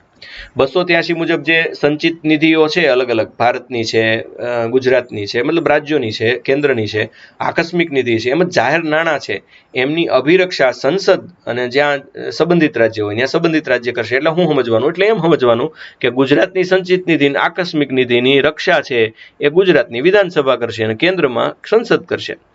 પણ સંયુક્ત યાદીના વિષય પર સંઘ અને રાજ્ય એમ બંનેને કર નાખવાનો અધિકાર છે. બેયની યાદી હોય તો એના ઉપર કર છે કોણ નાખશે? તો એ રાજ્ય નાખી શકે અને સંઘ નાખી શકે, બંને નાખી શકે. અચ્છા, એ યાદી જ કરી લઈએ. ચાલો, સંસદ પાસે સંઘ સૂચિના સંદર્ભમાં આવતા કર જેમની સંખ્યા 15 છે એ ઉઘરાવવાનો વિશેષ અધિકાર છે. સંઘ સૂચિ આખી છે ને અલગ અલગ, એ તો તમને ખબર જ છે, કાલ સૂચિની ચર્ચા આપણે બહુ સરસ રીતે કરી. તો એમાં 15 જેટલા વિષયો એવા છે એના ઉપર મોટા ભાગે કોણ કર ઉઘરાવે? તો એના ઉપર મોટા ભાગે કર છે એ સંસદ ઉઘરાવે. જ્યારે રાજ્ય વિધાનમંડળ પાસે રાજ્ય સૂચિના સંદર્ભમાં આવતા કર એમની સંખ્યા 20 છે એ ઉઘરાવવાનો વિશેષ અધિકાર છે. અને સંસદ અને રાજ્ય વિધાનમંડળ બંનેની સમવર્તી સૂચિમાં જોઈએ તો એવા 30. એટલે આમ કુલ એક રાજ્યની અંદર એવું બની શકે કે કુલ અલગ અલગ પ્રકારના 65 કર હોય. આવું બની શકે ને, 65 કર હોય, જેમાં 15 પ્યોર કેન્દ્રના હોય, 20 પ્યોર રાજ્યના હોય અને 30 છે એ બંનેના મળીને હોય. તો આવો અધિકાર છે એ હોઈ શકે અલગ અલગ પ્રકારના કરમાં. કર નિર્ધારિત કરવાની વિશેષ શક્તિ સંસદને આધીન છે, પણ કર નક્કી કરવા માટે તો રાજ્યએ સંસદ પાસે જવું. એક નવો કર લગાડવો હોય તો રાજ્ય યાદીના વિષય પર રાજ્ય દ્વારા લગાડવામાં આવતા કરોને રાજ્ય વસૂલ કરી પોતાની પાસે રાખે છે, એમાં કઈ ના નથી. જ્યારે સંઘ યાદીમાં રહેલા વિષયો પર લગાવવામાં આવેલા કેટલાક કરોને સંપૂર્ણપણે અથવા અંશત રીતે રાજ્યમાં વહેંચી દેવામાં આવે છે. કેટલાક, અહીંયા યાદ રાખજો. એટલે માનો કે રાજ્ય યાદીના વિષય છે, અહીંયા લખ્યું છે, જુઓ, રાજ્ય યાદીના કેટલા કર છે? રાજ્ય યાદીના 20 કર છે. તો આ 20 કર છે એ રાજ્ય વસૂલી અને પોતાની સંચિત નિધિમાં નાખશે. સમજો બરાબર, ફરી વાર કહું છું, રાજ્ય યાદીમાં કેટલા કર છે? 20 કર છે. આ 20 કરના જેટલા પૈસા આવે એ રાજ્યના પોતાના, એને શું કરવાના? તો કે એની સંચિત નિધિમાં નાખી દેવાના. એને બજેટમાં જે રીતે જેમ વાપરવા હોય એમ વાપરે, પણ વિધાનમંડળની મંજૂરી લઈને. જ્યારે સંઘ યાદીમાં રહેલા વિષય પર લગાવવામાં આવેલા કેટલાક કર, અહીંયા 15 કર છે, એમાંથી કેટલાક કરને સંપૂર્ણપણે પૂરેપૂરા અથવા કેટલાકને અંશતઃ રાજ્યમાં વહેંચી દેવામાં આવે છે. કેટલાક કર તો એ ભલે લે રાજ્ય પાસેથી, પછી રાજ્યને જ પાછા આપી દે છે એના વિકાસ માટે, અને કેટલાક છે એ અંશતઃ રાજ્યમાં આપી દે છે. સંઘ અને રાજ્ય વચ્ચેના કર, બે વચ્ચેના છે, એટલે કે 30 છે એ એમની આવકની વહેંચણી 80માં બંધારણીય સુધારા દ્વારા 2008, 2000 અને 88માં બંધારણીય સુધારા દ્વારા 2003 એમાં બહુ ધરખમ ફેરફાર કરવામાં આવ્યા. અહીંયા જોઈ લો, પહેલા જે 15 છે એ ઉઘરાવે કોણ? તો કે હકીકતમાં એ કેન્દ્ર સરકાર ઉઘરાવે છે, પણ એમના વતી રાજ્ય સરકાર ઉઘરાવતી હોય ને, કારણ કે અહીંયા તો કેન્દ્ર હોય નહીં. તો એ ઉઘરાવે એ 15 કરનું શું થાય? તો એમાં કેટલાક કેન્દ્ર પોતે રાખે, કેટલાક સંપૂર્ણપણે રાજ્યને આપી દે, કેટલાક અંશતઃ રીતે રાજ્યને આપે. પછી આ 20 કરનું શું થાય? એ તો રાજ્યને જ રાખવાનો હોય. પણ આ જે 30 કર છે, બે ઉઘરાવે છે, બે મળીને ઉઘરાવે છે, એની વહેંચણી કેમ કરવી? એના બે સુધારા થયા. 80મો સુધારો 2000 અને 88મો સુધારો 2003. શું છે આ સુધારો? તો 80મો સુધારો જોઈ 2000માં આવ્યો, એને નાણાં પંચની ભલામણથી કરવામાં આવ્યો. અને આ કેન્દ્ર અને રાજ્ય વચ્ચે કર કેમ વહેંચવા એના માટે સૌથી વધુ જો કોઈ સંસ્થા એ સત્તાવાળી હોય તો એ નાણાં પંચ છે. નાણાં પંચ જ નક્કી કરે કે બે વચ્ચે જે કરની આવક થઈ છે એને કેમ વહેંચવી. હવે એમાં શું નક્કી થયું 80માં સુધારા પ્રમાણે? એ આપણે જોઈ. તો 80માં સુધારા પ્રમાણે નક્કી થયું કે સંઘીય કરોમાંથી થતી કુલ આવકના 29% રાજ્યોને મળવી જોઈએ, જે અનુસાર નિગમ કર, કોર્પોરેશન ટેક્સ, કસ્ટમ ડ્યુટી એની જોગવાઈ કરવામાં આવી. આ સમજો બરાબર. આ 80માં સુધારા દ્વારા એવું કીધું કે સંઘીય કરમાંથી જે આવક થાય એ કુલ આવકના 29% છે એ રાજ્યોને મળવા જોઈએ. કઈ રીતે 29% મળવા જોઈએ? એક રાજ્યમાંથી જે સંઘીય આવક થઈ છે એના 29%, કે કુલ બધા રાજ્યોમાંથી આવક થઈ છે એના 29%? ચાલો, આ પ્રશ્ન મારો સમજાય કે નથી સમજાતું? સમજાવું. ચાલો, ગુજરાત રાજ્ય છે એ બહુ ટેક્સ ભરતું રાજ્ય છે. તમે કહ્યું હે અમે તો નથી ભરતા, તમે ન ભરતા હોય તો કાંઈ નહીં, પણ ગુજરાત રાજ્ય ઓવરઓલ ટેક્સમાં ઘણું આગળ છે, સૌથી શ્રેષ્ઠ છે એમ નથી કહેતો, પણ સારું એવો ટેક્સ ભરે છે. સામા પક્ષે કોઈક રાજ્ય એવું હશે કે જે એટલો બધો ટેક્સ નહીં ભરતું હોય, તો ગુજરાત રાજ્યમાંથી સંઘીય કરની આવક વધારે થશે, જ્યારે એક કોઈ ચોક્કસ રાજ્યમાંથી સંઘીય કરની આવક ઓછી થશે. તો એ બધાને મિક્સ કરી અને પછી 29% આપવામાં આવે, કે ગુજરાતમાંથી આવક થઈ હોય એના 29% ગુજરાતને, પંજાબમાંથી આવક થઈ હોય એના 29% પંજાબને? આ તમારે મને સમજાવવાનું છે. ઓકે, હવે કસ્ટમ ડ્યુટી ને નિગમ કર ને કોર્પોરેશન ટેક્સ ને એ બધું આમાં અંતર્ગત સમાવવામાં આવ્યું. 88મો બંધારણીય સુધારો જે 2003માં આવ્યો, એમાં બંધારણમાં એક નવો અનુચ્છેદ ઉમેરો 268A, જે સેવા કર સર્વિસ ટેક્સથી સંબંધિત છે એ જોડવામાં આવ્યો અને સંઘ યાદીમાં સેવા કર એવો વિષય જોડવામાં આવ્યો. એટલે 2003 થી સેવા કર સર્વિસ ટેક્સ એ કોને લાગુ પડે છે? તો એ સંઘ યાદીને લાગુ પડે છે. હવે કઈ રીતે વહેંચણી થાય છે? સંઘ દ્વારા નાખે અને સંઘ અને રાજ્યો વચ્ચે વહેંચણી. એટલે આ કર કયા કર છે? તો કે આ કર સંઘ નાખે છે, કેન્દ્ર નાખે છે. વસૂલે છે કોણ? તો આપણે જોઈએ. ચાલો પેલા એના માટે સમજવો પડશે તમારે અનુચ્છેદ 268. આ મુજબ સંઘ દ્વારા કર નાખ્યો પણ વસૂલ કોણ કરે છે? તો વસૂલ રાજ્ય કરે છે એની માટે સંઘ દ્વારા. અને રાજ્યએ એની આવક પોતાની પાસે રાખવાની એવા કર, તો એમાં સ્ટેમ્પ ડ્યુટી, સાંભળજો, સ્ટેમ્પ ડ્યુટી રાજ્ય નથી નાખતું. કોણ નાખે છે? એ તો સંઘ નાખે છે. સંઘ ભલે નાખે, વસૂલ કોણ કરે છે? રાજ્ય. તો હવે આવક કોણ રાખે? તો એ છે એ રાજ્ય રાખે. 268 ની અંદર કેટલીક વસ્તુ એવી છે જેના ઉપર કર ભલે સંઘ નાખતું હોય, ઉઘરાવે છે રાજ્ય અને રાખશે પણ રાજ્ય. કયા કયા? તો એ યાદ રાખી લો. સ્ટેમ્પ ડ્યુટી, દવા, આલ્કોહોલ, સૌંદર્ય પ્રસાધનની વસ્તુ, એક્સાઇઝ ડ્યુટી એટલે કે ઉત્પાદન કર, એનો સમાવેશ થાય છે. એટલે હું મારા ઘરમાં કોઈ પણ વસ્તુનું ઉત્પાદન કરતો હોઉં, ગૃહ ઉદ્યોગને બાદ કરતા, અથવા ઘરમાં તો નહીં પણ કારખાનામાં ઉત્પાદન કરતો હોય તો એના પર એક્સાઇઝ ડ્યુટી લાગશે. એ કોણ નાખશે? કેન્દ્ર સરકાર નાખશે. ઉઘરાવશે કોણ? રાજ્ય સરકાર. પછી પોતાની પાસે કોણ રાખશે? તો એ રાજ્ય સરકાર રાખશે. આ 268 કહ્યું છે. હવે 268 મુજબ એ નવો અનુચ્છેદ આવ્યો. 268 મુજબ સંઘ દ્વારા નાખેલા સેવા કર સર્વિસ ટેક્સ પણ તેને સંઘ રાજ્ય બંને દ્વારા વસૂલવામાં આવે તો તેની આવક સંઘ રાજ્ય વચ્ચે વહેંચવામાં આવશે. બોલે ઉપરનામાં જો ફેરફાર આવ્યો, સંઘે ફેરફાર કર્યો, સંસદે શું ફેરફાર કર્યો? તો કે 268 અંતર્ગત જે કર રાજ્ય ઉઘરાવે હોય સંઘે નાખેલા એ રાજ્ય રાખશે, પણ સર્વિસ ટેક્સની બાબતમાં સેવા કર એમાં સંઘ અને રાજ્ય બંને દ્વારા જો વસૂલવામાં આવે તો તેની આવક સંઘ અને રાજ્ય વચ્ચે વહેંચવામાં આવે છે. તો એવું થાય છે કે સર્વિસ ટેક્સ જો બંને દ્વારા વસૂલવામાં આવે તો એ આવક છે પછી બે વચ્ચે વહેંચવામાં આવે. કઈ રીતે? તો નાણાં પંચ જે રીતે નક્કી કરે એ રીતે. નોંધ: 101મો બંધારણીય સંશોધન અધિનિયમ 2016 એટલે કે જીએસટી લાગુ થવાથી હવે આ ઉપરનો અનુચ્છેદ વયો ગયો. 268 વયો ગયો, કારણ કે સર્વિસ ટેક્સ ને સેવા કર ને એ બધું બે દ્વારા તો નથી વસૂલવામાં આવતું, એક જ કોલમમાં આવી ગયું. અનુચ્છેદ 269 મુજબ સંઘ દ્વારા નાખવામાં આવતા અને વસૂલવામાં આવતા પણ તેમની આવક રાજ્યને સોંપી દીધેલ હોય એવા કર હવે જોઈ. હવે 269 સમજો. કોણ નાખે? સંઘ.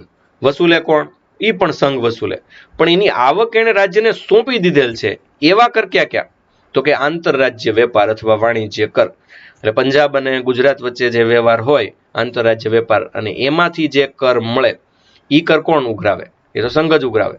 એ કર સંઘ નાખે, સંઘ ઉઘરાવે, પણ એની આવક છે એને રાજ્યને સોંપી દીધેલ છે એટલે એને રાજ્યને આપવા પડે. કઈ રીતે? એનો ભાગ પાડીને એ રીતે નાણાં પંચ કે એમ. વસ્તુઓના ખરીદ વેચાણ પર લાગતા કર વર્તમાન પત્રો સિવાય, છાપા સિવાય કોઈ પણ વસ્તુનું ખરીદ વેચાણ થાય, છાપા ઉપર કર નથી લાગતો, તો વસ્તુઓના ખરીદ વેચાણ પર જે કર લાગે એ સંઘ લે, સંઘ નાખે, સંઘ ઉઘરાવે, પણ રાજ્યને આપી દીધેલ છે એટલે રાજ્યને આપી દેવા પડે. જોકે 101મો બંધારણીય સંશોધન અધિનિયમ 2016 થી અનુચ્છેદ 269A ઉમેરાયો, જેમાં આંતરરાજ્ય વેપાર અને વાણિજ્ય ઉપર જીએસટીને લાદવા, વસૂલવા અને વહેંચણીની બાબતની ઉલ્લેખ કરવામાં આવી છે. એટલે આંતરરાજ્ય વેપાર અને વાણિજ્ય ઉપર હવે જીએસટી કેવી રીતે લાદવું, કેમ વસૂલવું અને કેમ વહેંચણી કરવી એ નવી વાત આવી. 269માં એ ઉમેરાયો. હવે 270 જોઈએ મુજબ લદાયેલ તથા વસૂલાયેલ કર નાણાં પંચની ભલામણથી રાષ્ટ્રપતિના આદેશ અનુસાર સંઘ અને રાજ્યો વચ્ચે વહેંચવામાં આવશે. આ બહુ મહત્વનો અનુચ્છેદ છે. 370 એક સમયે કેમ મહત્વનો હતો એમ અત્યારે 270 મહત્વનો. 270 મુજબ જેટલા લદાયેલા કર હશે આપણી માથે અને આપણી પાસેથી જેટલા કર વસૂલાયા હશે એ બધા કર નાણાં પંચ જે રીતે ભલામણ કરશે, નાણાં પંચે ભલામણ કોના આદેશથી કરી કહેવાય? રાષ્ટ્રપતિના આદેશથી. એ મુજબ જ સંઘ અને રાજ્યો વચ્ચે વહેંચવામાં આવશે અને એમાં કોઈ દલીલો ચલાવી લેવામાં આવતી નથી. 271 મુજબ સંઘના હેતુ માટે અમુક ડ્યુટી અને કર ઉપર સરચાર્જ લગાવવામાં આવે છે. કર ઉપર એ કર. સંઘના ચોક્કસ હેતુ માટે અમુક ડ્યુટી ઉપર અને અમુક કર ઉપર પાછો સરચાર્જ લગાવવામાં આવે, એટલે કરનોય કર એમ આપણે કહીએ છીએ, જેમાં સંઘ યાદીના વિષયનો સમાવેશ થાય છે. રાજ્યને આમાં કોઈ હિસ્સો પ્રાપ્ત નહીં થાય, કારણ કે આ તો સરચાર્જ છે, ઉપરનો ચાર્જ. દાખલા તરીકે કૃષિ કલ્યાણ સરચાર્જ અથવા સ્વચ્છ ભારત સરચાર્જ, એટલે સરકારી કર્મચારીઓને એક નવો ટેક્સ આવ્યો, સ્વચ્છ ભારત સરચાર્જ 0.5%. તો તો એમાં એવું નક્કી કરવામાં આવ્યું હતું કે એમાં રાજ્યને કંઈ પ્રાપ્ત થશે નહીં, અને એ નક્કી અત્યારે જે આમ જ નક્કી કરેલું છે કે કર ઉપર જે સરચાર્જ લાગે એ કેન્દ્રને રહેશે, એમાં કોઈ હિસ્સો રાજ્યને પ્રાપ્ત નહીં થાય. પછી અનુચ્છેદ 272 એ છેલ્લે રદ કર્યો, પણ 271 હજી કાયમ છે. ત્યારબાદ અનુચ્છેદ 282 મુજબ કોઈ લોક પ્રયોજન માટે સંઘ કે રાજ્ય પોતાની સંચિત નિધિમાંથી અનુદાન રૂપે ભંડોળ વાપરી શકશે. જો 282 કીધું કે લોક પ્રયોજન માટે, એટલે લોકોના સારા હેતુ માટે સંઘ અને રાજ્ય પોતાની સંચિત નિધિમાંથી અનુદાન રૂપે ભંડોળ વાપરી શકશે. એને કોઈને અનુદાન આપવું હોય તો સંચિત નિધિમાંથી આપી શકશે, પણ પ્રયોજન કેવું હોવું જોઈએ? લોક પ્રયોજન હોવું જોઈએ, સરકારનું આયોજન નહીં, લોક પ્રયોજન. અનુચ્છેદ 276 મુજબ રાજ્ય વિધાનમંડળ, નગરપાલિકા, જિલ્લા બોર્ડ, સ્થાનિક બોર્ડ, અન્ય સ્થાનિક પ્રાધિકારીઓના ફાયદા માટે કર લાદી શકશે. એટલે દાખલા તરીકે નગરપાલિકા છે એ ફડચામાં જતી હોય, જિલ્લા બોર્ડ છે ફડચામાં જતું હોય, એને ખાસ મળતું ન હોય તો એના માટે સ્પેશિયલ કર લાદી શકાશે, એ માન્ય ગણાશે, કારણ કે તે આવકવેરાથી સંબંધિત છે, પરંતુ તેની મહત્તમ રાશિ 2500 રૂપિયા સુધી સીમિત રહેશે.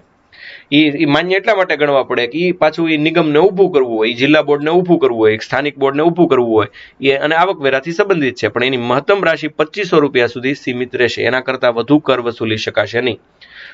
અનુચ્છેદ 272 મુજબ એને અપવાદ ગણાય, કારણ કે એ અત્યાર સુધી એવું કીધું કે આવું નહીં થઈ શકે, પણ રાજ્ય છે આ સ્પેશિયલ કેસમાં આવું કરી શકે, જ્યારે અનુચ્છેદ 278 પાછો એ રદ કરવામાં આવ્યો છે. હવે 279 જોઈએ. 279 એટલે કરની ચોખ્ખી આવક. કરની ચોખ્ખી આવક એટલે હું? કર વસૂલવા માટે જે ખર્ચ થયો હોય એ નહીં ગણવાનો. એટલે હું ન સમજો સાહેબ. એટલે માનો કે કર વસૂલવા માટે જે અધિકારીને પગાર આપવામાં આવે છે, કરમાંથી કોઈ બીજો ખર્ચ થાય છે, કર ઉઘરાવવા માટે જે જાહેરાત કરી હોય એનો ખર્ચ થાય છે, તો આ બધી ખર્ચની રકમ બાદ કરી અને કરની જે ચોખ્ખી આવક હોય એની ગણતરી કરવામાં આવે અને પછી ભાગ પાડવામાં આવે. કોણ કરશે? એ ચોખ્ખી ગણતરી કેગ કરે, નિયંત્રક અને મહાલેખા પરીક્ષક, કે આટલી શુદ્ધ આવક કરની થઈ, અને એનું પ્રમાણપત્ર અંતિમ રહે. કર કોણે કેટલા વસૂલ્યા એ તો બરાબર છે, પણ પછી એમાંથી આવક કેટલી થઈ અને ખર્ચ કેટલો થયો, અને છેલ્લે ગુજરાત રાજ્યને 2019-20માં કેટલો કર મળ્યો, આ કોણ નક્કી કરશે? આ કેગ નક્કી કરશે, એનું પ્રમાણપત્ર અંતિમ રહેશે.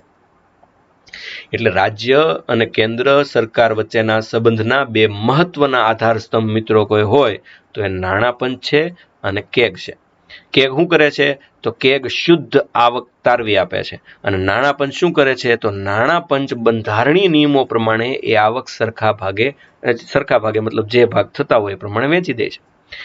જીએસટીને લગતા 101માં બંધારણીય સુધારા દ્વારા વળી પાછો 279 એ પણ ઉમેરવામાં આવ્યો, જેમાં વસ્તુ અને સેવા કર પરિષદ એટલે ગુડ્સ એન્ડ સર્વિસ ટેક્સ કાઉન્સિલના ગઠન અંગેની જોગવાઈ છે. આખી એક પરિષદ એ બનાવવામાં આવી. આ જીએસટી સમજાતું નથી ને જીએસટી અઘરું છે ને, એકાદ લેક્ચર જીએસટી ઉપર બનાવવો પડે, એકદમ સહેલો અને રસાળ.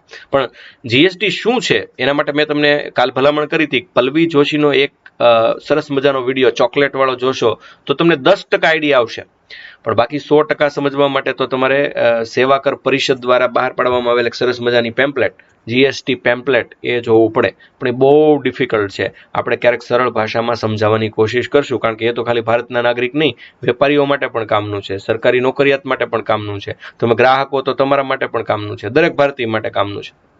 અચ્છા, હવે જો રાજ્યો દ્વારા નાખવામાં આવતા અને એની દ્વારા વસૂલવામાં આવતા અને રાજ્યોની જ આવક ગણાતા હોય એવા કર આ કયા છે? તો કે 20 કર છે. એ કોણ નાખે? રાજ્ય. ઉઘરાવે કોણ? રાજ્ય. વસૂલાત પણ કોણ કરે? રાજ્ય. અને ઉપયોગ એ કોણ કરે? રાજ્ય.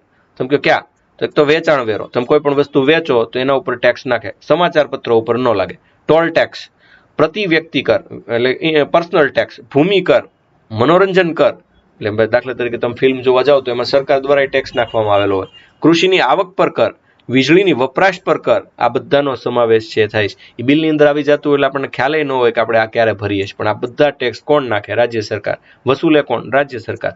અને એની આવક પણ કોની ગણાય? તો એ રાજ્ય સરકારની જ ગણાય. રાજ્યોની કર લગાવવાની સત્તા પર એક મર્યાદા એ છે કે રાજ્ય તેના રાજ્ય ક્ષેત્રની બહાર વસ્તુઓના ખરીદ વેચાણ પર કર લગાવી શકતી નથી.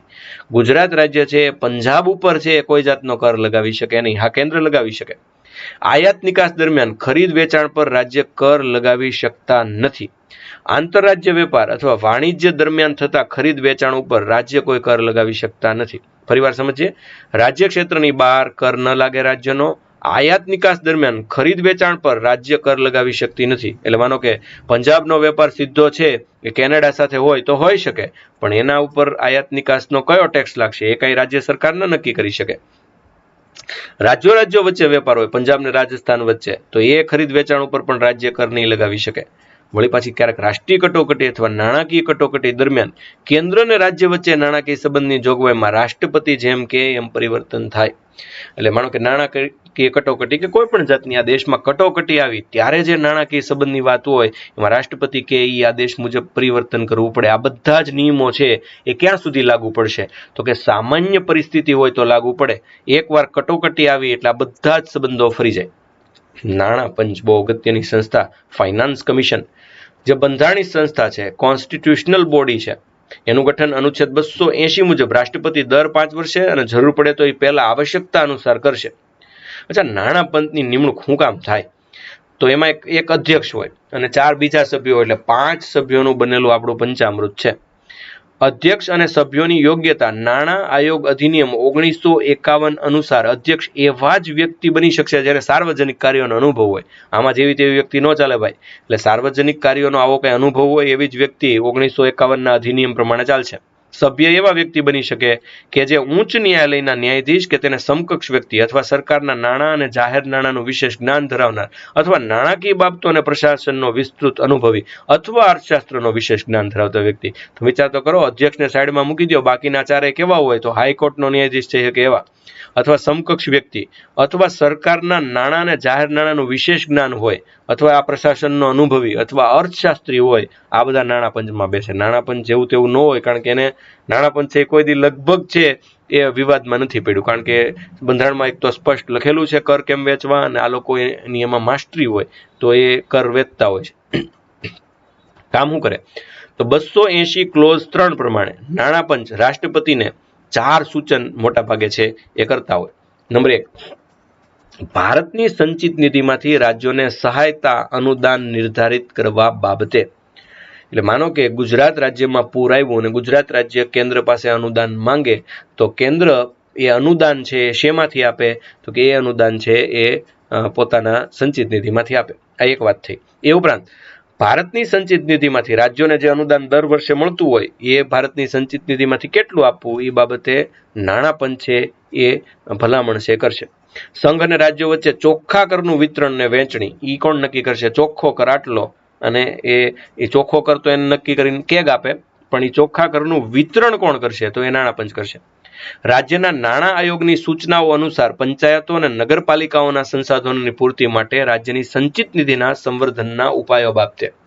એટલે દેશમાં સ્થાનિક સ્વરાજ્યની સંસ્થાઓને નાણાંની ઘટ ન પડે એટલા માટે પણ નાણાં પંચ બેસે છે, અને એ નાણાં આયોગની સૂચના પ્રમાણે આ પંચાયતો માટે, નગરપાલિકાઓ માટે જે સાધનોની પૂર્તિ કરવી હોય તો રાજ્યના સંચિત નિધિમાંથી એનો કઈ રીતે ઉપયોગ કરવો, રાજ્યની સંચિત નિધિ કેમ વધારવી, એ પણ નાણાં પંચ છે નક્કી કરશે. નાણાકીય સ્થિતિને મજબૂત કરવા માટે રાષ્ટ્રપતિ દ્વારા નિર્દિષ્ટ કરાયેલા અન્ય વિષય ઉપર સલાહ સૂચન આપશે. રાષ્ટ્રપતિ જેમ નિર્દેશ આપે કે નાણાકીય સ્થિતિ મજબૂત કરવી હોય ગુજરાતની તો શું કરવાનું, એ સલાહ સૂચન નાણાં પંચ છે એ આપશે. રાષ્ટ્રપતિને એવી ખબર પડે, રાષ્ટ્રપતિ પાસે એટર્ની જનરલ ને કેગ ને બધા હોય, એ મળીને આ બધું નક્કી કરતા હોય. એટર્ની જનરલ કરતા અહીંયા બધું કેગ. પ્રકીર્ણ નાણાકીય જોગવાઈ. અનુચ્છેદ 282માં સંઘ અથવા રાજ્ય પોતાની આવકમાંથી કરી શકે તેવા ખર્ચનો અહીંયા સ્પષ્ટપણે ઉલ્લેખ છે. અનુચ્છેદ 283માં સંચિત નિધિ, આકસ્મિક નિધિ અને જાહેર હિસાબમાં જમા થયેલ નાણાંનો હવાલો, આ બધી બાબતોનો ઉલ્લેખ છે. અચ્છા, 282 જોઈએ. 282માં શું કીધું છે? તો સંઘ એટલે કેન્દ્ર અને રાજ્ય વચ્ચે પોતાની આવકમાંથી કરી શકે એવા ખર્ચનો ઉલ્લેખ છે. સંઘ પોતાની આવકમાંથી, રાજ્ય પોતાની આવકમાંથી કયો ખર્ચ કરી શકે એ લખ્યું છે, યાદી છે. 283માં સંચિત નિધિ, આકસ્મિક નિધિ અને જાહેર હિસાબમાં જમા થયેલ નાણાંનો હવાલો, એનો ઉલ્લેખ છે એ સ્પષ્ટપણે કરવામાં આવ્યો છે. જો મતલબ અહીંયા 3 નિધિની વાત આવી, સંચિત નિધિ, આકસ્મિક નિધિ અને જાહેર હિસાબ લોકલેખા સમિતિ. તો આ 3 સમિતિ આપણે હોય, આ ત્રણેય સમિતિમાં પૈસા ક્યાંથી આવે અને ત્રણેય સમિતિમાંથી કેમ વપરાય એની ચર્ચા આપણે ગલ્લા નામના એક લેક્ચરમાં કરશું. ગલ્લા એટલે સરકારના ગલ્લા. ગલ્લા એટલે ખબર પડે છે ને તમને, બચત બેંક કયો છે, પીગી બેંક કયો છો, એ બધું. અનુચ્છેદ 284 સરકારી નોકરો અને અદાલતોને મળેલ દાવાદારોની અનામતો અને અન્ય નાણાંનો હવાલો વગેરે બાબતોનો ઉલ્લેખ છે. 284 સરકારી નોકર, દાખલા તરીકે હવે જો અહીંયા આકસ્મિક નિધિની વાત આવી, આમાં જાહેર હિસાબની વાત આવી. આપણે બધો જ ટેક્સ ને એ બધું જો સંચિત નિધિમાં વયું જતું હોય તો આકસ્મિક નિધિમાં પૈસા જ ક્યાંથી આવે? તો હું સરકારી નોકરિયાત છું, મારી પાસેથી સરકાર છે મારા પગારમાંથી કેટલોક પગાર કાપી લે છે. આ પગાર સીધો મારી પાસે આવ્યો જ નથી, સીધો જ કાપી લેવામાં આવે છે. આ કોઈ મેં ટેક્સ ભર્યો નથી, કાંઈ નહીં. આ પૈસા મારી પાસે આવ્યા જ નહોતા અને સીધા સરકાર છે એ ક્યાંક રોકી દે છે, તો એને અથવા ક્યાંક મૂકી દે છે, ક્યાંક રોકી દે છે, તો એ પૈસા છે એ સંચિત નિધિમાં જતા નથી. પછી અદાલતમાં એક ગુનેગારને સજા કરી કે તમને 2000 રૂપિયાનો દંડ કરવામાં આવે છે, અદાલતને પૈસા મળ્યા, એ ટેક્સ નથી, સજા રૂપે મળેલા પૈસા છે. અથવા અદાલતે કોઈની મિલકત જપ્ત કરી લીધી, ચાલો, તો એ પૈસા અદાલતે કોઈની મિલકતનું ઓક્શન એટલે કે હરાજી કરી, આ બધા પૈસા જે મળે એ સંચિત નિધિમાં જતા નથી. તો એ કેમાં જાય? એ આકસ્મિક રીતે અથવા જાહેર હિસાબમાં જાય. કયા હેમાં જાય એની ચર્ચા આપણે વિશેષ કરશું. સંઘ અને રાજ્ય કરાધાનમાંથી મળતી પરસ્પરની કેટલીક છૂટછાટ. અનુચ્છેદ 285 મુજબ સંઘની સંપત્તિને રાજ્યના કરાધાનમાંથી મળતી છૂટ, એટલે 285 મુજબ સંઘની સંપત્તિ, સંઘ આગળ જે પૈસા છે એને રાજ્યના કરાધાનમાંથી મળતી છૂટ, એટલે રાજ્યનો કર સંઘની સંપત્તિ ઉપર લાગતો નથી. અનુચ્છેદ 286 મુજબ રાજ્ય બહાર થનાર માલની લે વેચ, આંતરરાજ્ય માલની આયાત નિકાસ તથા વિશેષ મહત્વના માલના આંતરરાજ્ય વેપાર પર રાજ્ય કોઈ પણ કર નાખી શકે નહીં. આ સમજીએ આપણે. અનુચ્છેદ 286 મુજબ રાજ્ય બહાર જો માલની લે વેચ થાય, એટલે કે ગુજરાત રાજ્ય પોતાના રાજ્યની બહાર પંજાબ સાથે કોઈ માલની લે વેચ કરે તો એને આંતરરાજ્ય માલ આયાત નિકાસ કહેવાય. અથવા બીજા કોઈ રાષ્ટ્ર સાથે કરે તો પણ કર નાખવાની છૂટ ગુજરાત રાજ્યને રહેશે નહીં. એ છૂટ છે માત્ર ને માત્ર કોને રહેશે? તો એ સંઘને છે એ રહેશે. અનુચ્છેદ 287 મુજબ ભારત સરકાર તેમજ રેલવેના ઉપયોગમાં લેવાતી વીજળી પર કરમાંથી છૂટ. આ 287 શું કહે છે? ભારત સરકાર તેમજ રેલવેના ઉપયોગમાં લેવાતી વીજળી પર કરમાંથી છૂટ. ભારત સરકાર પોતે વાપરતી હોય અથવા ભારત સરકારની રેલવે વીજળી છે વાપરે છે એને કરમાંથી છે એ મુક્તિ મળે છે. અનુચ્છેદ 288 મુજબ અમુક પરિસ્થિતિઓમાં પાણી કે વીજળી સંબંધમાં રાજ્યોએ નાખેલા કરમાંથી મુક્તિ. આ 288 સ્પેશિયલ અનુચ્છેદ છે કે અમુક પરિસ્થિતિઓમાં પાણી કે વીજળી સંબંધમાં રાજ્યોએ નાખેલ કરમાંથી મુક્તિ મળે. આ અમુક પરિસ્થિતિઓ કઈ? ચાલો એ જણાવો. 288માં જે અમુક પરિસ્થિતિ લખી છે એ કઈ પરિસ્થિતિ? આ તો આટલું ડિટેલમાં તમે કરનું કોઈ દી જોયું જ નહીં હોય, આટલું ડિટેલમાં કદાચ પરીક્ષામાં પણ ન પૂછાય, પણ તમને ખ્યાલ આવે એ પૂરતું આ ચેપ્ટર બહુ ડિટેલમાં લઉં છું. અનુચ્છેદ 289 મુજબ સંઘના કરવેરામાંથી રાજ્યની મિલકત અને આવકને મળતી છૂટ. સંઘનો જે કરવેરો છે એ કરવેરામાંથી રાજ્યની મિલકત અને આવકને મળતી છૂટ. રાજ્યની જે મિલકત છે અને રાજ્યની જે આવક છે એ કેટલીક સંઘના કરવેરામાંથી બાકાત છે. એ છૂટછાટ ક્યારે મળે એ અહીંયા લખવામાં આવ્યું છે. તો અનુચ્છેદ 290માં કેટલાક ખર્ચાઓ અને પેન્શનો સંબંધમાં હિસાબ મેળ બાબતનો ઉલ્લેખ છે. કેટલાક ખર્ચા એવા છે, કેટલાક પેન્શન એવા છે, એનો હિસાબ મેળ છે એ આ 290 મુજબ કરવાનો રહે. 290A અમુક દેવારૂપી નાણાંની વાર્ષિક ચૂકવણીનો ઉલ્લેખ છે. એટલે જે લોન લેવામાં આવી હોય રાજ્ય સરકારો દ્વારા, અનુદાન મેળવવામાં આવ્યું હોય એની વાર્ષિક ચૂકવણી કઈ રીતે કરવી એનો ઉલ્લેખ છે. જ્યારે 291મો અનુચ્છેદ એ રદ કરી નાખવામાં આવ્યો છે. ઉધાર લેવા બાબત, લોન લેવા બાબત. અનુચ્છેદ 292 મુજબ સંઘની કાર્યપાલિકાને સંસદ દ્વારા બનાવાયેલા કાયદાને આધીન રહીને ભારતની સંચિત નિધિમાંથી ઉધાર લેવાની સત્તા છે. આ જો નવી વાત આવી. સંઘની કાર્યપાલિકાને એટલે કારોબારી, એને સંસદ દ્વારા બનાવાયેલા કાયદાને આધીન ભારતની સંચિત નિધિમાંથી ઉધાર લેવાની સત્તા છે. લઈ શકે છે પૈસા. ક્યાંથી? સંચિત નિધિમાંથી ઉધાર લે છે. તો એને કયા પ્રકારનું દાન કહેવાય? તો એ મેં તમને સમજાવ્યું છે. ન સમજાણું હોય તો મને તમે પૂછજો, હું તમને સમજાવીશ. એવી જ રીતે અનુચ્છેદ 293 મુજબ રાજ્યની કાર્યપાલિકાને ધારાસભા દ્વારા બનાવાયેલા કાયદાને આધીન રહીને રાજ્યની સંચિત નિધિમાંથી ઉધાર લેવાની સત્તા છે. તો મેં તમને એકવાર સમજાવ્યું હતું, લેખાનું દાન અને પ્રત્યયનું દાન. આ યાદ કરો. તો આ છૂટ 292 ને 293 અંતર્ગત છે. સંઘને 292 અંતર્ગત ને રાજ્યને 293 અંતર્ગત. કોને? કારોબારીને. કારોબારી એટલે કોણ? સરકાર. કોની આગળથી લે? રાજ્ય સરકાર છે એ ધારાસભા આગળથી, કેન્દ્ર સરકાર સંસદ આગળથી. આ ઉધાર લેવાની સ્પેશિયલ સત્તા આપી છે. 294 લખ્યું છે કે અમુક પરિસ્થિતિમાં મિલકતો, અધિકારો, જવાબદારીઓ વગેરેના ઉત્તરાધિકાર સંબંધિત બાબતોનો ઉલ્લેખ છે. અમુક પ્રકારની મિલકત મળે તો એ કોની, અમુક પ્રકારની મિલકત ઉપર કોનો અધિકાર, કોની જવાબદારી, એટલે કેન્દ્ર અને રાજ્યની. 295 ઈ સિવાયની પરિસ્થિતિ, આટલી પરિસ્થિતિમાં ભાઈ મિલકત કોને મળશે તો કે કેન્દ્ર સરકારને મળશે. એક ઉદાહરણ લઈ, સમુદ્રમાંથી ખજાનો મળ્યો તો એ કોને મળે? ચાલો કયો. સમુદ્રની અંદરથી ગુજરાતના દરિયા કિનારે 1600 કિલોમીટર કયો ખોટે ખોટો એ દરિયા કિનારામાંથી મિલકત મળી તો એ કોની મિલકત ગણાય? ચાલો એક પ્રશ્ન એવો આવ્યો. અથવા ઈ સિવાયની, આમાં જે લખી છે આવી ઈ સિવાયની કોઈ પરિસ્થિતિ હોય તો એની કોનો અધિકાર ને કોની જવાબદારી, આ બધો ઉલ્લેખ 294-95 છે.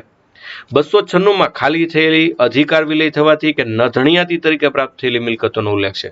એટલે ઘણી મિલકત ખાલી થઈ ગઈ હોય, માનો કે એક મકાન છે એનો કોઈ વારસદાર નથી, હાલો બધા જ ગુજરી ગયા, કોઈએ દાવો ન કર્યો.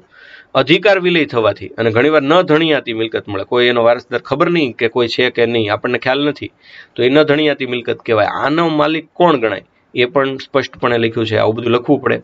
અનુચ્છેદ 297 રાજ્યના સાગર ખંડ છે, દાખલા તરીકે ગુજરાતનો દરિયા કિનારો, ખંડીય છાજલી વિસ્તાર, એમાં સંપત્તિ, એમાં ભૂમિ, એમાં રહેલું ખનિજ, તો એ બધું ભારત સંઘનું ગણાય. હમણાં જ પ્રશ્ન પૂછવાનો જવાબ મળી ગયો. 297 સ્પષ્ટ છે કે સાગરખંડ, ખંડીય છાજલી, એની કોઈ સંપત્તિ, એ ભૂમિ કે ખનિજ, એ બધું જ ભારત સરકારનું રહે. 298 મુજબ સંઘ તથા દરેક રાજ્યની કાર્યપાલિકાઓને કાયદાને આધીન રહી વેપાર તથા કારોબાર કરવાની, સંપત્તિનું સર્જન કરવાની, ધારણ કરવાની, ખર્ચ કરવાની છૂટ છે. 298 મુજબ કેન્દ્રને અને રાજ્યને એ પોતાની કારોબારી અને કાયદાને આધીન રહીને કંઈ વેપાર કરવો હોય તો કરી શકે, કારોબાર કરી શકે, સંપત્તિનું સર્જન કરી શકે, સંપત્તિનું ધારણ કરી શકે, અને જ્યારે એ સંપત્તિ યોગ્ય રીતે વાપરવી હોય તો વાપરી શકે. 299 સંઘ અને રાજ્ય વચ્ચેના કેટલાક કરારો છે, અને 300ની અંદર 299 પછી 300મી કલમની અંદર કેટલાક દાવાઓ અને કાર્યવાહીનો ઉલ્લેખ છે. હવે 300A જે ફરી ગયો, પહેલા હતો વિશેષાધિકાર, કયો હતો? મૂળભૂત અધિકાર. કયો અધિકાર? મિલકતનો અધિકાર. પણ હવે મિલકતનો અધિકાર મૂળભૂત અધિકાર નથી, એટલે હવે કયો અધિકાર છે? 300A છે. આ ચર્ચા અગાઉ થઈ ગઈ છે, પણ હવે 300A અહીંયા આવ્યો, જેમાં કાયદાની સત્તા સિવાય વ્યક્તિઓને મિલકતથી વંચિત કરવામાં આવશે નહીં. કોઈ વ્યક્તિને, કોઈ સંસ્થાને એની મિલકતથી વંચિત કરવી હોય તો એ કરી શકાય, પણ એમાં કાયદાની સત્તા હોવી જોઈએ. કાયદાઓ એમ કે ભાઈ આ વ્યક્તિ પાસેથી આ રીતે મિલકત લઈ શકાશે. માનો કે હું મારા ખેતરની અંદરથી એક બાયપાસ કાઢવામાં આવે અને હું કોર્ટમાં જાઉં તો કોર્ટ મંજૂરી આપે તો મારી મિલકત લઈ શકાય.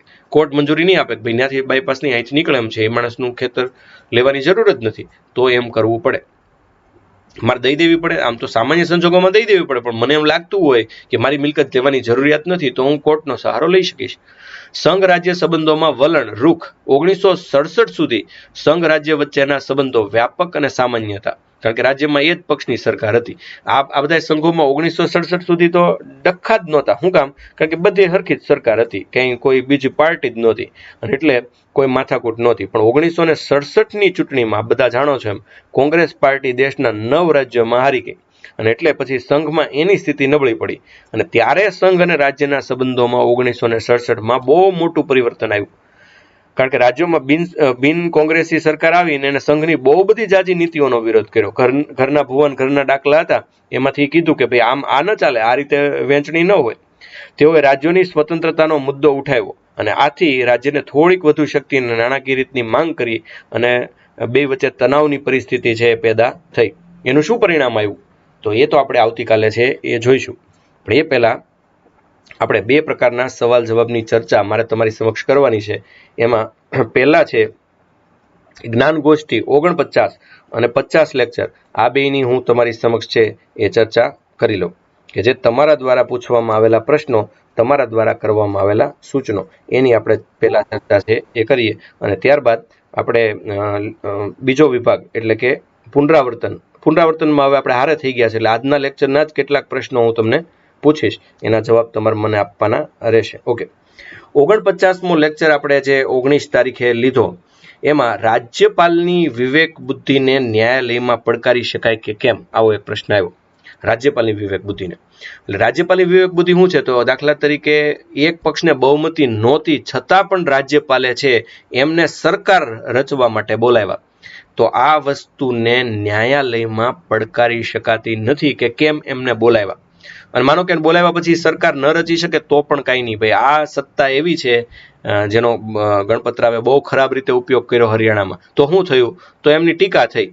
બહુ તો કદાચ ક્યારેક એવું બને, એવું નથી બન્યું, પણ એવું માનો કે બને કે રાષ્ટ્રપતિ છે એમને રાજ્યપાલ, એક રાજ્યના રાજ્યપાલમાંથી બીજા રાજ્યમાં મોકલી દે, આમ જોઈએ તો એની ટ્રાન્સફર થઈ જાય.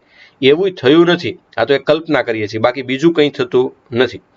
ત્યારબાદ આપ બધા જ જાણો છો, મેં એવો પ્રશ્ન પૂછ્યો હતો કે ભાઈ શંકરસિંહ વાઘેલાએ કયા નવા જિલ્લા છે એ બનાવ્યા? તો એમાં ઘણા બધા વિદ્યાર્થીઓએ અલગ અલગ પ્રકારના જવાબ આપ્યા છે, જેમાં ઈલાબેન હુંબલ ને ખોડુભાઈ ભાદરકાએ જે દાહોદ, નવસારી, આણંદ, પોરબંદર ને નર્મદા એ જે જવાબ આપ્યો એ બિલકુલ સાચો જવાબ છે. તો બાપુએ છે આ નવા જિલ્લા બનાવેલા. ડાંગ પહેલા ક્યાં હતું અને શું હતું? તો એ ત્યારે છે ડાંગ છે એ અલગ ભાગ તરીકે ગણવામાં આવતું હતું, જે પછીથી છે એ ગુજરાત ભેગું જોડાયું. પહેલા છે એ કોઈ ચોક્કસ વિસ્તારમાં એનો સમાવેશ કરવામાં નહોતો આવ્યો, જંગલ વિસ્તાર હતો, લોકોની વસ્તી અલગ અલગ રીતે વહેંચાયેલી હતી. પછીથી જે ડાંગ છે એ ગુજરાતમાં સમાવેશ કરવામાં આવ્યું. અચ્છા, મંત્રી પરિષદની સલાહ રાજ્યપાલ માટે બંધન કરતા છે, હા કે ના? તો મંત્રી પરિષદની મોટાભાગની સલાહ રાજ્યપાલ માટે બંધન કરતા છે, પણ અમુક સલાહ માટે રાજ્યપાલ બંધાયેલા નથી. વળી અમુક સંજોગોમાં પણ રાજ્યપાલ બંધાયેલા નથી. કારણ કે રાજ્યપાલને ક્યારેક ખાલી રાજ્યના વડા તરીકે નહીં, ક્યારેક ક્યારેક કેન્દ્ર સરકારના પ્રતિનિધિ તરીકે વર્તવાનું હોય, અને ત્યારે એ કંઈ મંત્રી પરિષદનું બધું માની શકે નહીં. રાષ્ટ્રપતિ જેવી પરિસ્થિતિ સાવ રાજ્યપાલની નથી. રાષ્ટ્રપતિ માત્ર ને માત્ર એ ભારત દેશના બંધારણીય વડા તરીકે વર્તે, જ્યારે કાંઈ રાજ્યપાલ માત્ર રાજ્યનો બંધારણીય વડો નથી, ક્યારેક ક્યારેક એ કેન્દ્ર સરકારનો છે પ્રતિનિધિ પણ છે. તો કટોકટીની સ્થિતિમાં કેવી રીતે એ મંત્રીમંડળનું માની શકે? એટલે સંપૂર્ણપણે બંધાયેલા હોય એવું નથી લાગતું. રવિભાઈ ગોજિયાએ એવું કીધું કે તમે તમારી એપમાં ગુજરાતી વ્યાકરણ લો છો. હા, આત્મનિર્માણમાં ગુજરાતી વ્યાકરણ મૂકેલું છે. ડિસ્ક્રિપ્શનમાં આપણે લિંક દરરોજ મૂકીએ જ છીએ. મુદ્દાની વાતનો લેક્ચર મોર્નિંગમાં રાખો. મોટાભાગના લોકોને મોર્નિંગનો સમય અનુકૂળ નથી આવતો, એટલે આપણે મુદ્દાની વાત એ રવિવારે રાત્રે 27 તારીખે 28 તારીખે જે ભગતસિંહનો બર્થડે છે, અને 27 તારીખે આપણે રાત્રે રવિવારે ગોઠવ્યું છે.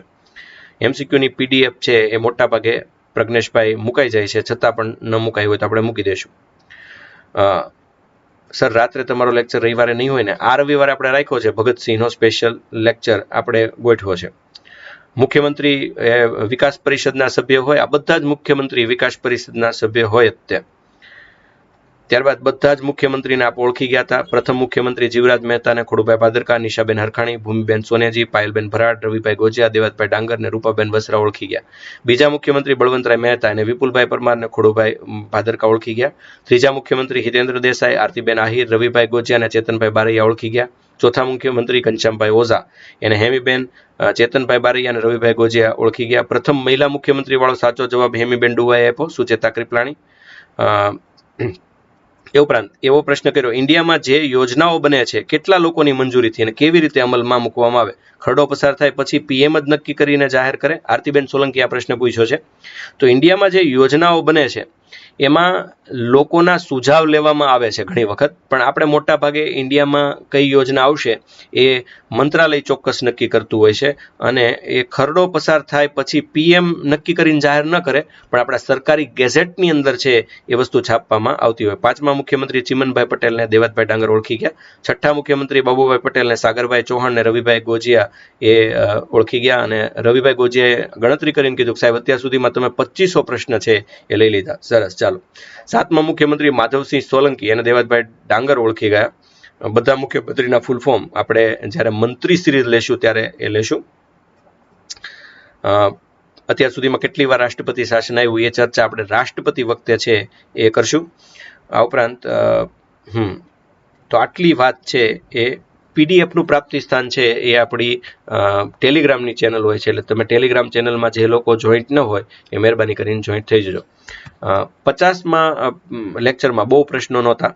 કેન્દ્ર સરકાર ને રાજ્ય સરકારનો કાયદો અલગ અલગ હોય એવું ઉદાહરણ મેં તમારી પાસે માંગ્યું હતું, જે હજી મને કોઈએ આપ્યું નથી.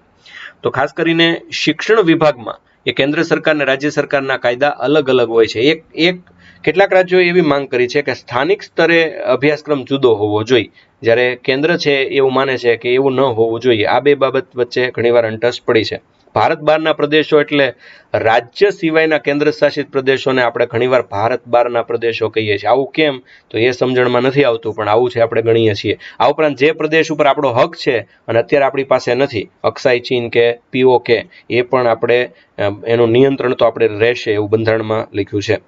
પોતાની નિમણૂક બાદ મુખ્યમંત્રીએ 1 મહિનામાં બહુમતી સાબિત છે એ કરવાની હોય. સચિનભાઈએ કહ્યું કે સાહેબ આપણે 50 એપિસોડ સુધી પહોંચી ગયા, કેટલી મોટી વાત છે. બિલકુલ. તો સરસ છે. આગલા 2 લેક્ચરની PDF નથી મળી ભાઉબેન, એ ટેલિગ્રામમાં મળી જશે. સર તમારો લેક્ચર ન હોય ત્યારે બિલકુલ મજા ન આવે. નિશાબેન હરખાણી, આપણો લગભગ રોજ લેક્ચર હોય છે. સરદાર વલ્લભભાઈ પટેલનો એક બહુ મસ્ત વિડીયો બનાવવો છે, ખાસ કરીને આજે એણે રજવાડાઓને ભેગા કર્યા એનો એક લેક્ચર છે એ ગોઠવીએ. કેન્દ્ર યાદીમાં કોઈ દી રાજ્ય હસ્તક્ષેપ ન કરી શકે. દિલીપભાઈ, કટોકટી કોણ જાહેર કરે? કટોકટી હંમેશા રાષ્ટ્રપતિ છે એ જાહેર કરે, પણ સંસદ છે એની અનુમતિથી. હવેથી પોલીસ કોન્સ્ટેબલનું કરાવશો ને આ પૂરું થાય એટલે આપણે એ વિશે ચોક્કસપણે છે એ વિચારીએ કે કઈ રીતે આપણું આયોજન છે. તો ચાલો, અત્યાર સુધીમાં કેટલા જળાશયો માટે વિવાદ ટ્રિબ્યુનલની રચના કરવામાં આવી છે? તમારો આજનો પહેલો પ્રશ્ન, અને આજના જ લેક્ચરનું, કારણ કે હવે આપણે હારે થઈ ગયા, તો આજના જ લેક્ચરનો પહેલો પ્રશ્ન મારા દ્વારા એ પૂછાણો છે અને તમારે એનો જવાબ આપવાનો છે કે અત્યાર સુધી કેટલી જળ અદાલતો છે એ મૂકવામાં આવી છે, કેટલી જળાશય ટ્રિબ્યુનલ એ બેસાડવામાં આવી છે. ચાલો, એ તમારે મને જણાવવાનું છે. સંઘ અને રાજ્યના સંબંધમાં આપણે જે જળ ટ્રિબ્યુનલની વાત કરી, તો કેટલી જળ અદાલતો અત્યાર સુધી બેઠી છે એનો આંકડો તમારે મને લખવાનો છે. શરૂઆતમાં જ મેં કહ્યું,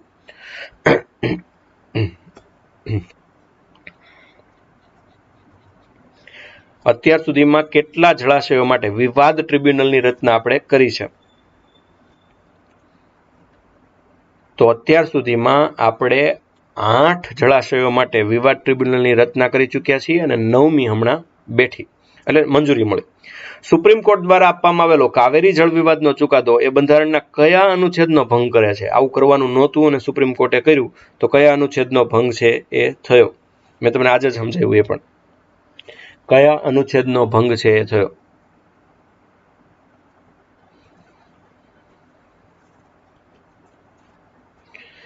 તો અનુચ્છેદ 262 નો ભંગ આમાં થયો કહેવાય, કારણ કે 262માં એવું સ્પષ્ટપણે લખ્યું છે કે આમાં સુપ્રીમ કોર્ટ આવી અપીલો નહીં સ્વીકારે. અચ્છા, બધા રાજ્યપાલ ભેગા થયા હોય, એનું સંમેલન હોય, તો એની અધ્યક્ષતા કોણ કરે? બધા જ રાજ્યપાલ ભેગા થયા હોય તો એ સંમેલનની અધ્યક્ષતા કોણ કરે? બધા જ રાજ્યપાલ, બધા રાજ્યોના રાજ્યપાલ અને વહીવટદારોની બધા ભેગા થયા હોય તો એની અધ્યક્ષતા કોણ કરે? તો આ મીટિંગની અધ્યક્ષતા આપણા રાષ્ટ્રપતિ કરે. રાજ્યપાલ ભેગા થાય તો રાષ્ટ્રપતિ, મુખ્યમંત્રીઓ ભેગા થાય તો પ્રધાનમંત્રી, ગૃહમંત્રીઓ ભેગા થાય તો કેન્દ્રના કેબિનેટ કક્ષાના એક જ હોય ને ગૃહમંત્રી, અને મુખ્ય સચિવો ભેગા થાય તો કેબિનેટ કક્ષાના સચિવ. અચ્છા, એક બીજી બાબત પણ જોઈ લઈ કે આપણા બંધારણનો ભાગ 11, ભાગ 13 ને ભાગ 5 એની ચર્ચા કરીએ. તો ભાગ 11માં 261 અનુચ્છેદ, આ ગોખી નાખો અથવા હું બોલું છું લખી નાખો. ભાગ 11 261 અનુચ્છેદ, અલગ અલગ રાજ્યો એકબીજા સાથે વહીવટી અને ન્યાયિક પ્રક્રિયાઓને માન્યતા આપી આંતરરાજ્ય સંબંધ સારા બનાવવાની જોગવાઈ કરવામાં આવી છે. એટલે ક્યાં ક્યાં જોગવાઈ છે? ભાગ 11નો અનુચ્છેદ 261 જો, તો 261માં એવું સ્પષ્ટપણે લખ્યું છે કે અલગ અલગ રાજ્યો એકબીજાને વહીવટ કરશે કે એકબીજાને કંઈક ન્યાયિક પ્રક્રિયા થશે તો એમાં છે એ આંતરરાજ્ય સંબંધ સારા બને એ પ્રકારે એ વર્તશે. એ ઉપરાંત ભાગ 11નો 262મો અનુચ્છેદ જુઓ, આંતરરાજ્ય નદીઓ વહેતી હોય તો એના વિવાદ છે એની તમામ નિર્ણય એ જળ ટ્રિબ્યુનલ દ્વારા લેવાશે. એટલે જ મેં કીધું ને કે સુપ્રીમ કોર્ટ દ્વારા 262નો ભંગ થયો. ત્યારબાદ 263માં લખ્યું છે કે એક આંતરરાજ્ય પરિષદ રહેશે. રાજ્ય વચ્ચે જળ સિવાયના ડખા હોય એ બધા 263 અંતર્ગત છે સોલ્વ થાય. એ ઉપરાંત ભાગ 13 લઈ લો, તેમાં અનુચ્છેદ 301 થી લઈને 307 સુધી બધી ભારતના અલગ અલગ રાજ્યના વેપાર, વાણિજ્ય અને આંતરવ્યવહાર સંબંધિત જોગવાઈ છે. અને ભાગ 5 એમાં 131મો અનુચ્છેદ તમે લઈ લો તો સર્વોચ્ચ ન્યાયાલયના મૂળ અધિકાર અંતર્ગત જુદા જુદા રાજ્યના મતભેદોના સમાધાન કરવાની સત્તા ફક્ત સર્વોચ્ચ ન્યાયાલયને આપવામાં આવે. એટલે 262નો ભંગ તો થયો, સુપ્રીમ કોર્ટે ચુકાદો આપ્યો, પણ અહીંયા એવું લખ્યું છે કે સર્વોચ્ચ ન્યાયાલયનો એક મૂળ અધિકાર છે અને એના અંતર્ગત જુદા જુદા રાજ્યોનો મતભેદ થાય તો એનું સમાધાન 131 અંતર્ગત સર્વોચ્ચ અદાલત કરાવી શકશે. એટલે આમ જોઈએ તો બંધારણનો ભંગ છે. એટલે 262 ને 131 ઈ હામી બે છે. ઓલામ કેમ મેં 13 ને 32 ને 36નો આંકડો બતાવ્યો હતો, 13 અને 32 વચ્ચે 36નો આંકડો છે, એમ અહીંયા પણ તમારે એમ સમજવાનું રહે. 1850 ભારતની કઈ નિધિનું ગઠન કરવામાં આવ્યું? 1850 ની અંદર ભારતની કઈ નિધિનું ગઠન કરવામાં આવ્યું? તો 1850 ની અંદર ભારતની એક સ્પેશિયલ નિધિનું ગઠન કરવામાં આવ્યું ને એ નિધિ હતી આકસ્મિક નિધિ. આકસ્મિક નિધિ. ત્યારબાદ સંઘ સૂચિ અનુસાર સંસદ પાસે કેટલા કર ઉઘરાવવાનો વિશેષ અધિકાર? એના પોતાના કર ગણાય એવા કેટલા કર કે જે પોતે ઉઘરાવે? સંઘ સૂચિ છે ને, સંઘ સૂચિ, રાજ્ય સૂચિ ને સંવર્તી સૂચિ. સંઘ સૂચિ મુજબ સંસદ પાસે કેટલા કર ઉઘરાવવાનો વિશેષ અધિકાર? તો 15 કર ઉઘરાવવાનો વિશેષ અધિકાર. કયા સુધારાથી અનુચ્છેદ 268 રદ કરવામાં આવેલ છે? કયો એવો સુધારો હતો કે જેના કારણે અનુચ્છેદ 268 છે એ રદ કરવામાં આવ્યો?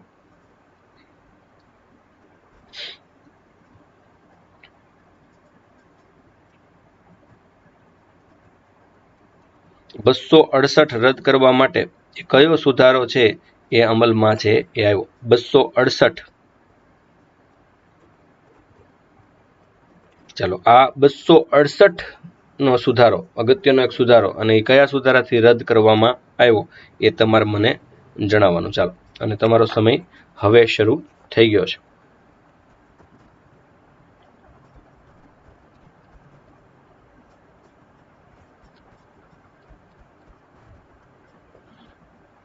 ચાલો, આ સવાલ અગત્યનો છે અને એટલે તમને હું આ સવાલ હોમવર્કમાં આપું, કારણ કે આજ હોમવર્કમાં બહુ ઓછા સવાલ છે એ થયા છે.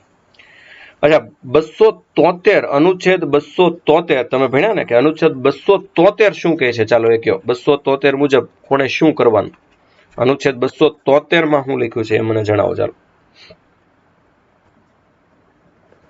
273 273 ખાસ અનુચ્છેદ છે. શણિયું કાપડ એને લગતો અનુચ્છેદ છે.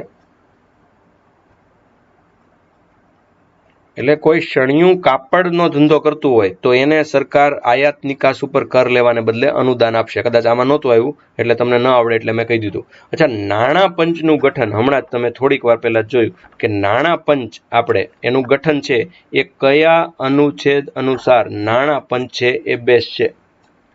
નાણાં પંચનો અનુચ્છેદ કયો? ચાલો, છેલ્લો અનુચ્છેદ છે અને આવડવો જ જોઈએ. નાણાં પંચ બહુ અગત્યની સંસ્થા છે.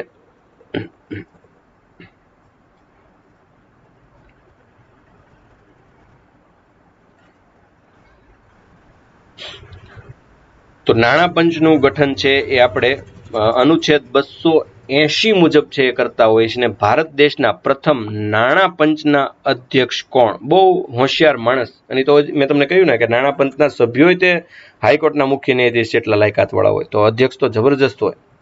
અને બહુ મોટું નામ આપણા નાણાં પંચના પહેલા અધ્યક્ષ, ખૂબ જ મોટું નામ.